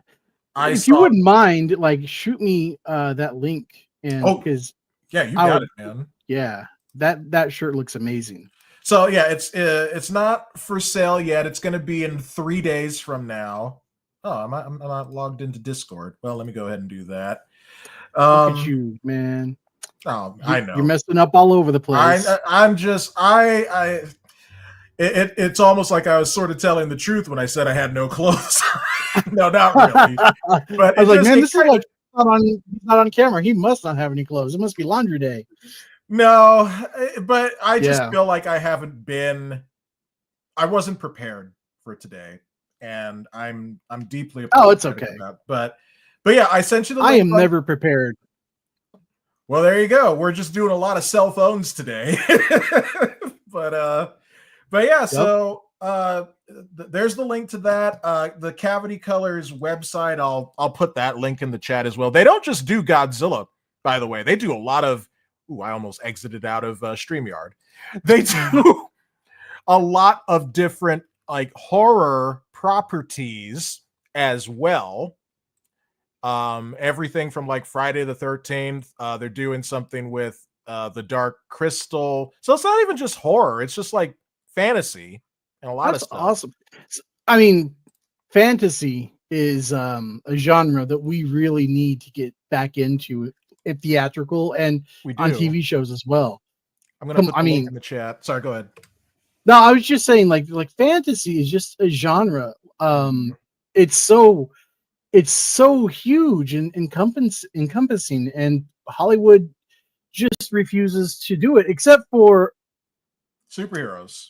And, I mean, that's not necessarily fantasy, but it's like the sort of big budget, special effects driven kind of cinema that we're getting lately. We haven't gotten anything on the level of like Lord of the Rings. Exactly. And so, like, I was going to kind of expose my age, but like Amazon Studios, unfortunately, is doing a live action version of He-Man and the Masters of the Universe. I'm so sorry. Look, man, I have made peace with never having a decent live action movie of this franchise a long time ago. So, but I mean, that is your perfect fantasy based IP. You know, you're on another planet called Eternia. You've got magic, literal magic. You know, you've got a sorceress. You've got Skeletor, who is like using his evil magic to try to get into Castle Grayskull. You've got He-Man, who's this muscle-bound barbarian with an amazing sword. You know, I mean, how can you not get this right? It's like, and it's not like it's the 1980s anymore, where doing those kinds of things would require a lot of like physical like props and stop motion animation and puppetry. You know, I'm not saying that there's anything wrong with like that stuff is great. I love that stuff. The reason why, for instance, Jurassic Park, the first one, still holds up so well is because they did a lot of animatronics for the dinosaurs and they use CGI to enhance that. Now you take something like He-Man and you do a lot of like physical props and people in suits and things like that, and then you could use CGI to enhance that. Exactly. With a good story, and it would be raining money. But of course. Well, you would have people my age, that are older than dirt, coming out in their minivans and wheelchairs, and we'd be like, all right, we want to see this Rip Snorton Masters of the Universe movie. Let's get it going. Yeah. And they would make all the monies. It really would. But like you said, studios refused to do that, and now He-Man is in the hands of Jennifer Salke, and all she wants to do is put her feminist smear, reality over everything that she gets her hands on. She did it with The Wheel of Time. She did it with The Rings of Power. And crap. He's the same person that, oh no. Yep. And that's why I said I am so sorry. And Jared Leto is Skeletor. What the crap? I don't know what's wrong with Jared Leto, however you say his name. It's like every time he picks a role, he's on something. Maybe he's just perpetually on something because he keeps getting miscast. He does. Or maybe he wants to be cast as like the weirdo of Hollywood, just, doing things and not really caring about what he does, because he didn't do the Joker any favors. Well, and a character like Skeletor, I mean, he literally has a skull for a face wearing a hood. So much of that would have to be CGI, right? I mean, unless you're going to do like the 1987 movie, like Frank Langella, he was in this weird mask with prosthetics, and I guess you could do that, because I don't expect this movie to be any good. It's going to be set on Earth again, it's just like, screw Eternia, screw the whole. And look, Tate is crying. I'm sorry I had to reveal that to you, Tate, but better you hear it from me than from Amazon, and everything's gonna be fantastic when we know it's not. But crap, did we address this question? I was trying to find some information, because it was recently announced that all of these people are getting cast for the next Monsterverse movie, and it's been talked about on social media, but I can't find it on X, so I'll have to look on Instagram, and bring that up. But I hope it's still a thing.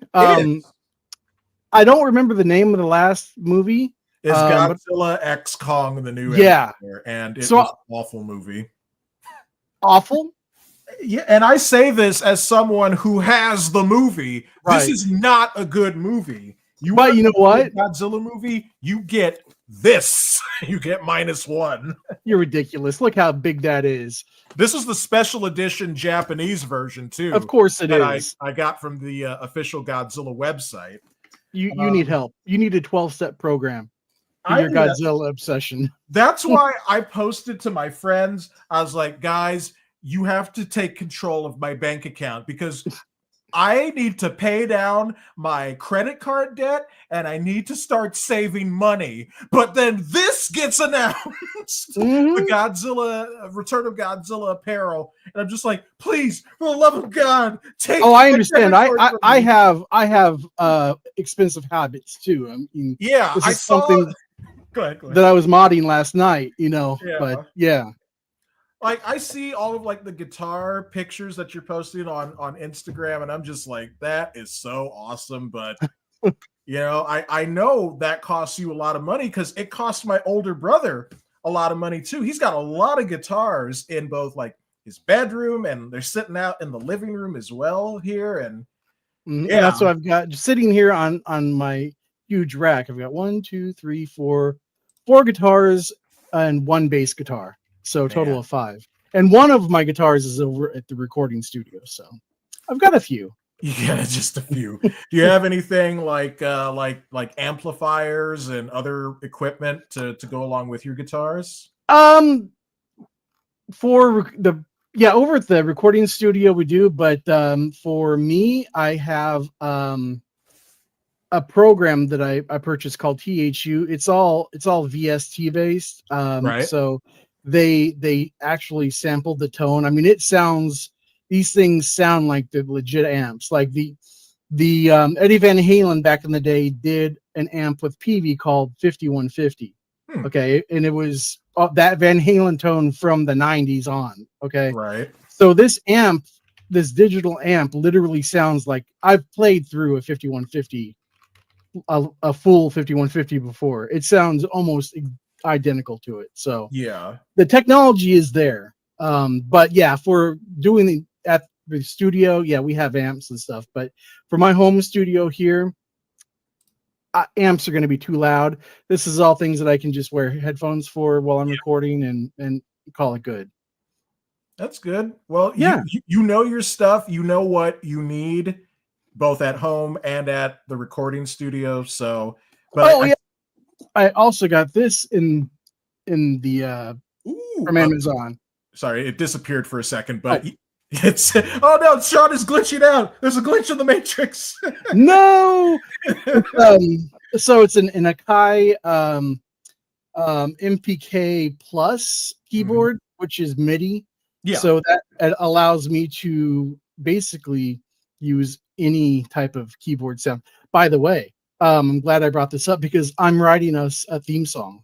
Yes, I was hoping we would one day get a theme song for this show. Yep. I kind of wanted to sort of like, nudge you along kind of in that direction, but I was like, no, Shaun's busy. He's got his band, he's doing all sorts of stuff. You're doing all that stuff with Terrence. You guys are uploading like crazy, by the way, on your channel. Terrence is a beast when it comes to that type of stuff. Yeah. You should see all the stuff that he has scheduled. I mean, I like it. It's like I get so many notifications from the Discord that they've uploaded again. They've uploaded again. They've uploaded again. And it's just like, you guys are, but I'm really proud of you guys. And I'm so happy that, you've got all of this content just rolling off the line for your channel. Yeah. Yeah. Because, I'll be honest, YouTube did me dirty on my Shaun Stackhouse channel. So, they did. Doing it again, because of all the fun that I've had doing the show with you for the past couple of years, I was like, man, if I'm going to do another channel, I want it to be with somebody because, I have way more fun doing this show with you than I ever did doing my channel on my own. And I'm having way more fun with Terrence on World's Finest Team Up than I ever did by myself. So, yeah. And I like even though I'm going to say it again, even though I got here late, I am still having such a great time, just chatting here about nerdy stuff with you and the people who are here. And I finally got some news that I can share on screen about the Monsterverse. Oh, cool. So this says Matthew Modine boarding next Monsterverse movie at Legendary. This was reported 2 days ago, March 5th. So that means more humans. More human characters, yeah. So it says Legendary has closed the deal for Matthew Modine, who I don't quite recognize this actor. I can't think of anything he's been in off the top of my head. I recognize the name. I could not tell you what he's been in. We'll have to do some like Internet Movie Database stuff. But yeah, they're working on the next Monsterverse movie. Does this say when it's going to come out? The sequel will feature several new human characters alongside Godzilla and Kong as they face off against a cataclysmic world-ending threat. That's what they said in the last movie. And then we just get another Kong. And okay, I will tamp it Okay, down. so I've got his wiki pulled up here. He was in a movie called Full Metal Jacket. I do know about that. I'm just scrolling. He was in a movie in '95 called Cutthroat Island. I heard of that. I think that was with Gina Davis. Yeah, I think there was a video game based off of that. I think I saw the Angry Video Game Nerd actually play that. Probably. Oh, Yeah. he was in Any Given Sunday. I've heard of that. Yeah, he was in Bamboozled. Doesn't ring a bell. Let's see. So I'm not seeing a whole lot of like bangers here. Stuff, yeah. He was in the Transporter 2. Heard of it. Haven't seen it. Let's Is that see. With Jason Statham. Jason Statham. That's who I want to see in the MonsterVerse is Jason Statham. That would be because he was in the those the big shark movies that I can't think of right now their names. Oh, the Meg. The Meg, yeah. Yeah. Such a simple name, and I actually, in an ironic way, I enjoyed the second Meg movie. I've only seen clips of the first, but they go to like the bottom of the sea. They go into this trench. In fact, I think the trench is the subtitle of the movie. I think so. And it was interesting. They had to fight these deep sea creatures, and they were like running out of oxygen. And Jason Statham even goes out and does like an ocean walk. Yeah, I know. It's just so over the top. It's ridiculous. So ridiculous, and I loved it. So I hope one day he gets into the MonsterVerse because you would need a kind of crazy guy like that who would just go up and like punch someone like Godzilla in his ankle. Yep. Just be like, yeah, have what's what for or something like that. Oh, he was in The Dark Knight Rises. That's interesting. This guy? Matthew Modine, yeah. Yeah. Character called Peter Foley. I don't know who that was, and I've seen that movie a million times. He must have been one of like either the Wayne Enterprises like board of directors people or just someone in the background that because I'm running that movie through my head. Yeah. And his face isn't popping up. He was in Oppenheimer as well. I did see Oppenheimer. Lots of naked ladies in that. Yeah. His character was Vannevar Bush. Doesn't ring a bell. But I mean, that's as much as I can like pull up for him. I mean, he must be like a B-list actor of some sort. Well, as I always say with these things, I hope it's good. I did not I liked Godzilla versus Kong. That's the one where they had to take on Mechagodzilla at the end. Right. I thought that was fine. I didn't like this one because Godzilla was like a guest star in his own movie. It was basically all about Kong and the Hollow Earth, and Godzilla was just kind of there. And that's not why I go to Godzilla movies. I go to see Godzilla, but Trap, you're forgetting like Kong got a power glove. He did. You know, like it's so bad. It's so bad.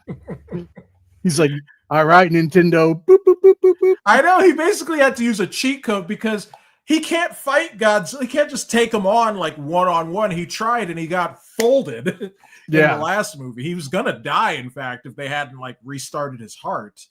But so yeah, they had to give Kong some kind of upgrade, and they did. So I wonder.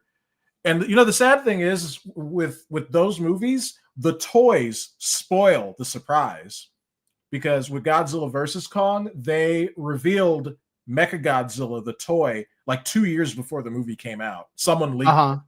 I was just like, I hate that. I hate it. That's happened a lot over the past 10 years with toys. They'll leak the toys earlier, and a lot of times some of those toys don't end up being in the movie because they cut that role or whatever. And it's like, guys, come on. We don't need to see this stuff yet. Show other stuff that's not connected to an IP. Yeah. But, we're kind of talking about needing more originality.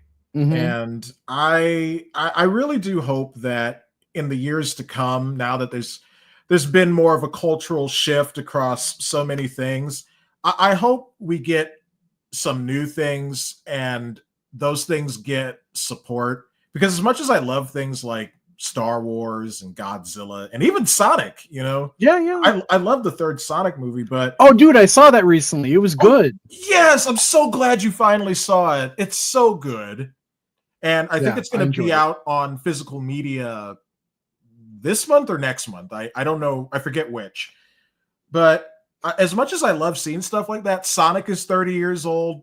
Godzilla is 70 years old. Star Wars is like coming up on 60. He-Man is over 40. He-Man is over 40. Yeah. And I like the idea that these things are being introduced to new audiences, but we need original things, you know. Yeah. Oh, yeah, we do. We absolutely, yeah. We just have to nurture the creative people.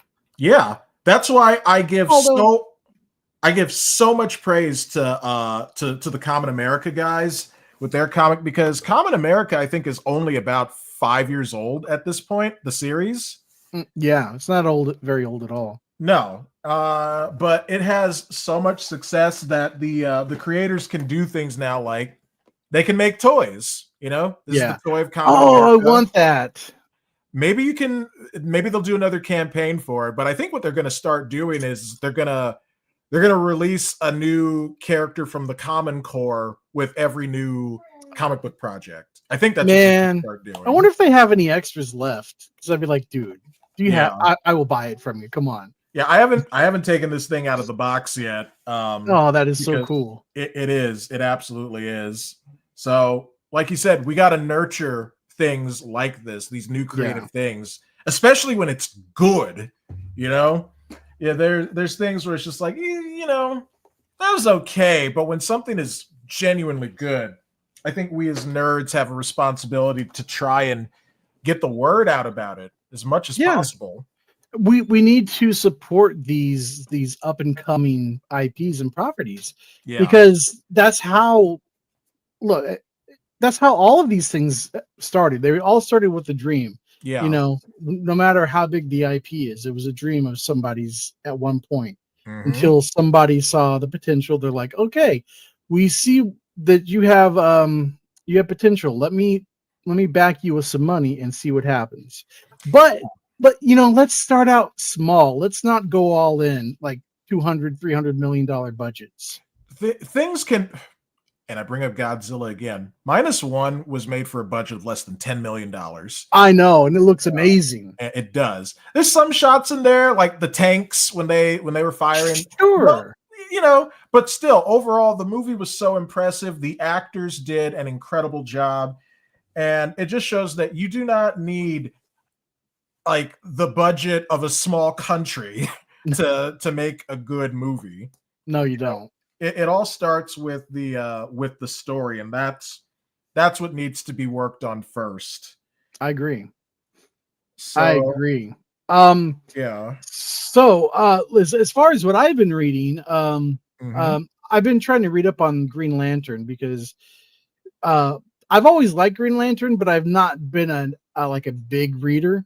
So I've been going through some of their older storylines. Right now I'm on Blackest Night. Ah, nice. Yeah. So I'm liking that stood out to you.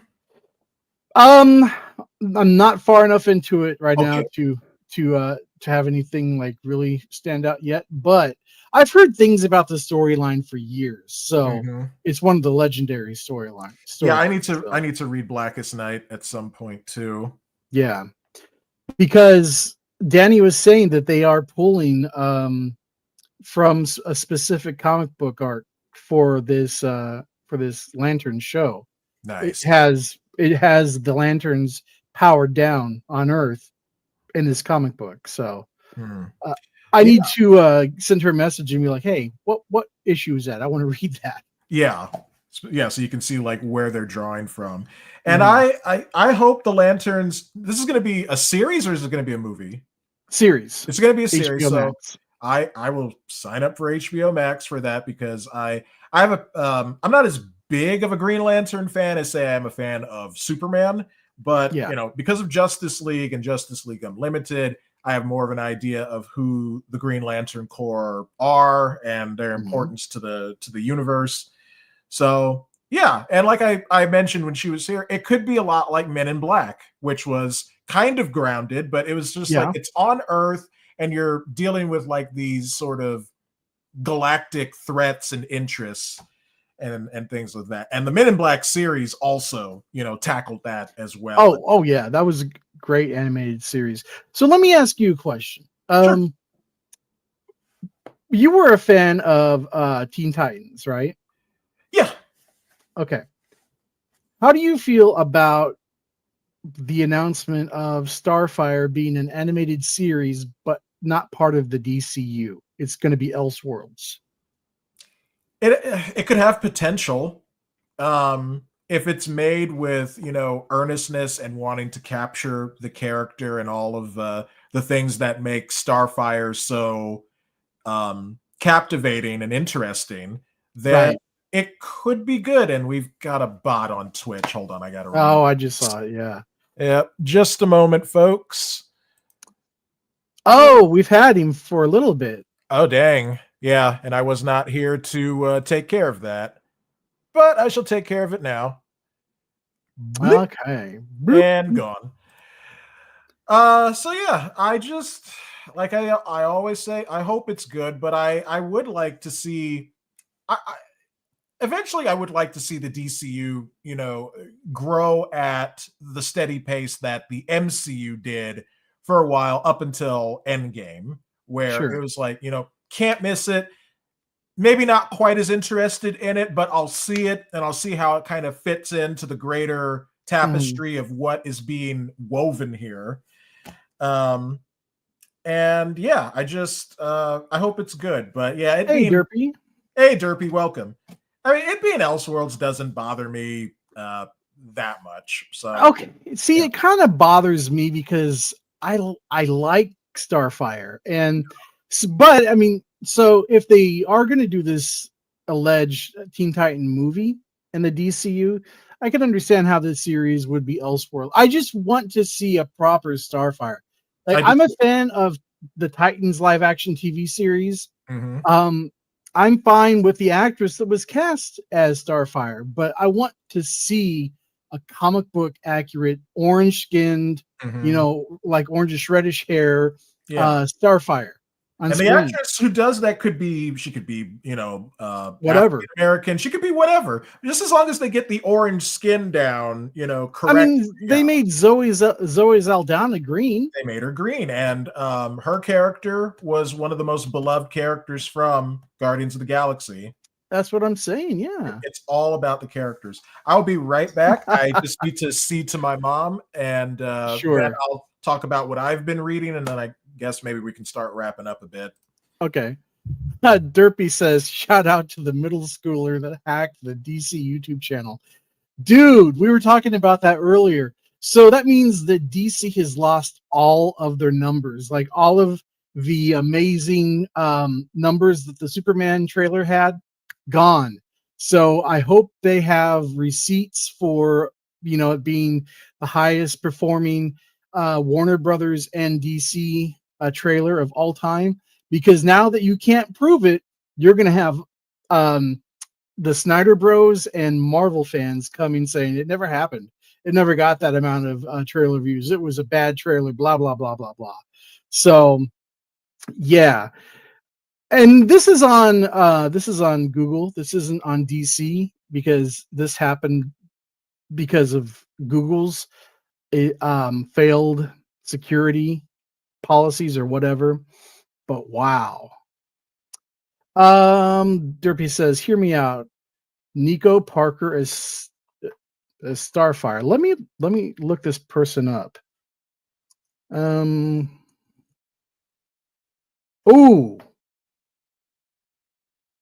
Let me see. You know what, Derpy? I might be down with this. Let me see if I can find a good picture. Yeah, come on now. All right. I'm gonna screen share on one monitor. It's gonna be awesome. Nico. All right. So here we go. This is Nico Parker right here.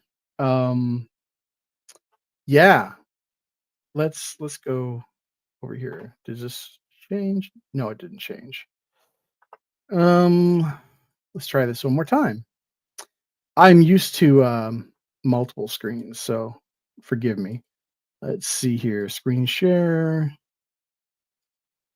That's the one that I want. Okay. So yeah, here we go. I could totally see her as Starfire. That would be amazing. That would be amazing. I'm gonna leave this up here until Trap gets back. But yeah, I can see her with orange skin and reddish hair. That would be Derpy. That is an amazing pool. Yeah. And you said Ikaya Godoy is Beast Boy. We'll look him up too. Because Starfire's on point. Let's see. Akaya Godoy. Let's see.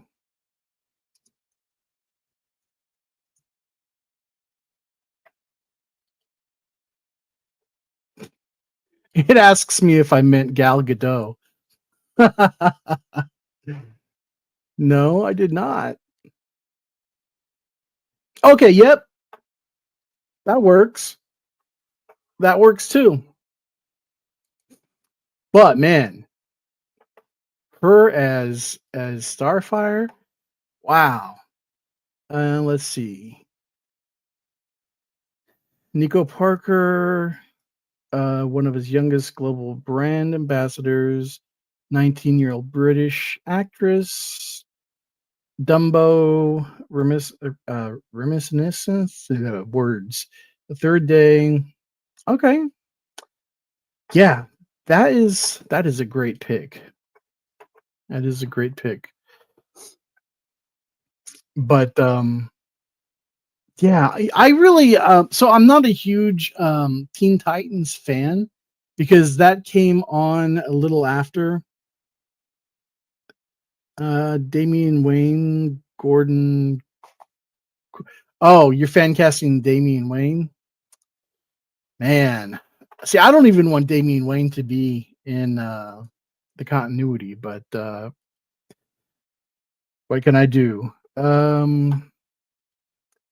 Let me look him up. Gordon Cormer.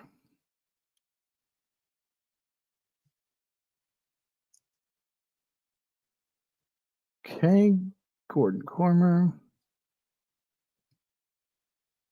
Okay, I could see him being like a snotty little Damian Wayne. I could totally see that. But like I was saying earlier, I'm not like a huge fan of the Teen Titans because that series came on just after I was kind of out of that age and being interested in something like that, at least at that point. But I do respect their legacy in the comic books, and Starfire has always been one of my favorite members of the Teen Titans. So I really, really want to see her in live action. So if that means that the animated series has to be Elseworlds for her to appear in live action, I'm good with that.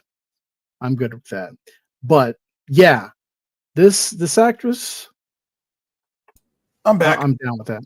Cool, Trap. So this actress on screen here, Derpy, pitches as live action Starfire. I could see it. 19, British. So Yeah. Mm-hmm. She's young enough that they could keep Imagine her. Go ahead. Yeah. Imagine her orange, reddish hair. That's Starfire. Yeah, definitely. And I was just going to say she's young enough that they could keep her in the role for a couple of years. Yeah. Is this series going to be live action?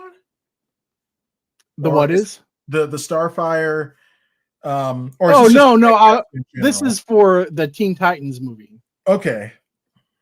The one that's going to be live action. Oh, okay. Well, who knows? I mean, people were fan casting David Cornsweet as Superman for years before they finally made the choice. James Gunn made the choice to actually cast him. So Were they really? They were, yeah. Wow. Okay.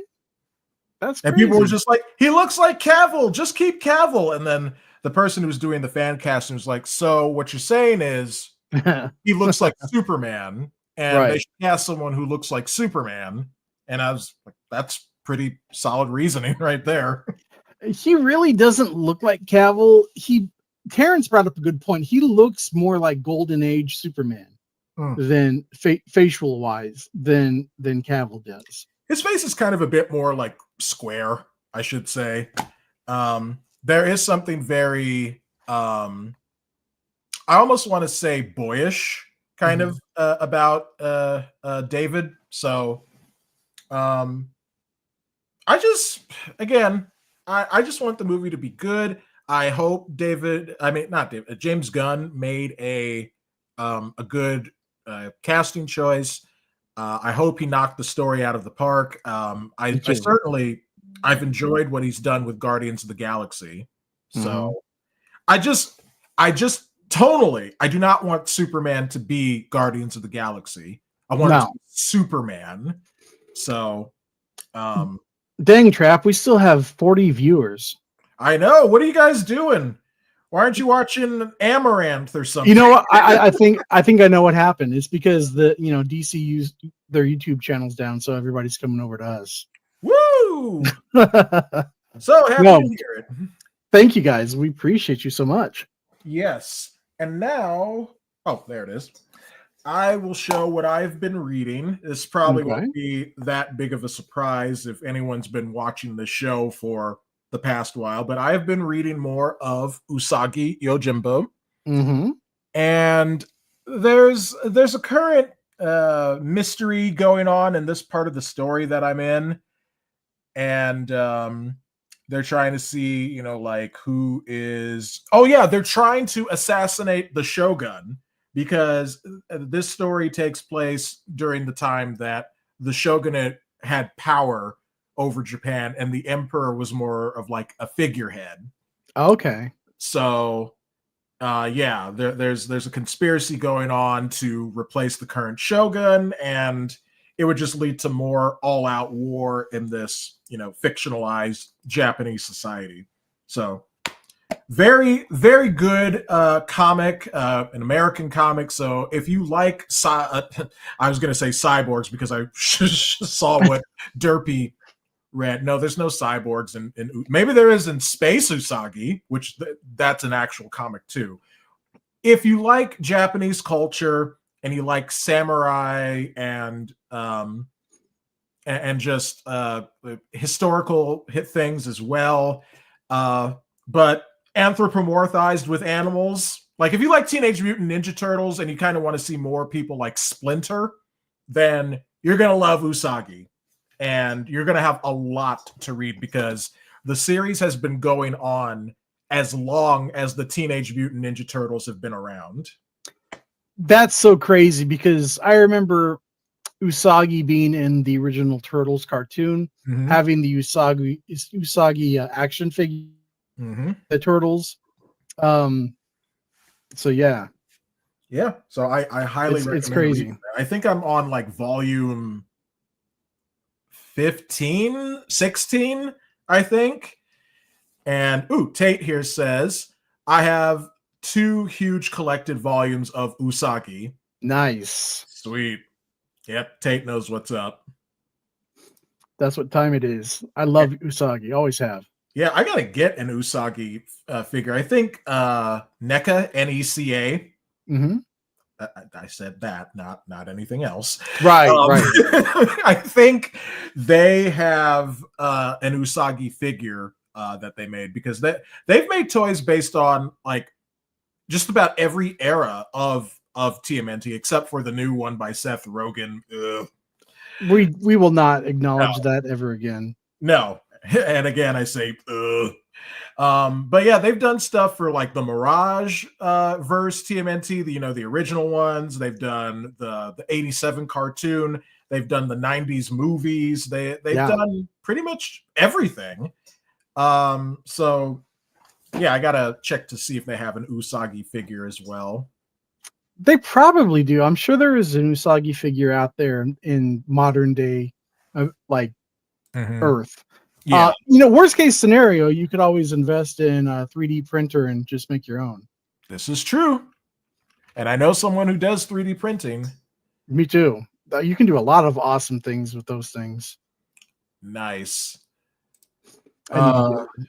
So yeah, that's what I've been reading. I have a lot of stuff to catch up on, including Common America Volume 10, the newest volume of this sci-fi series called Exilium, and just so much. But every time I go to bed, I just crack open Usagi, and I'm just like, I'll just read some more of this. Sure. Yeah, just a couple chapters. Yeah, just a couple chapters. Well, that's awesome. That's awesome. Well, then I guess we can wrap it up. Oh, you know what? Let's do this really quick. Sure. Derpy said Caleb McEwen is Cyborg. I don't know who that is. Let's see here. Let me pull it up.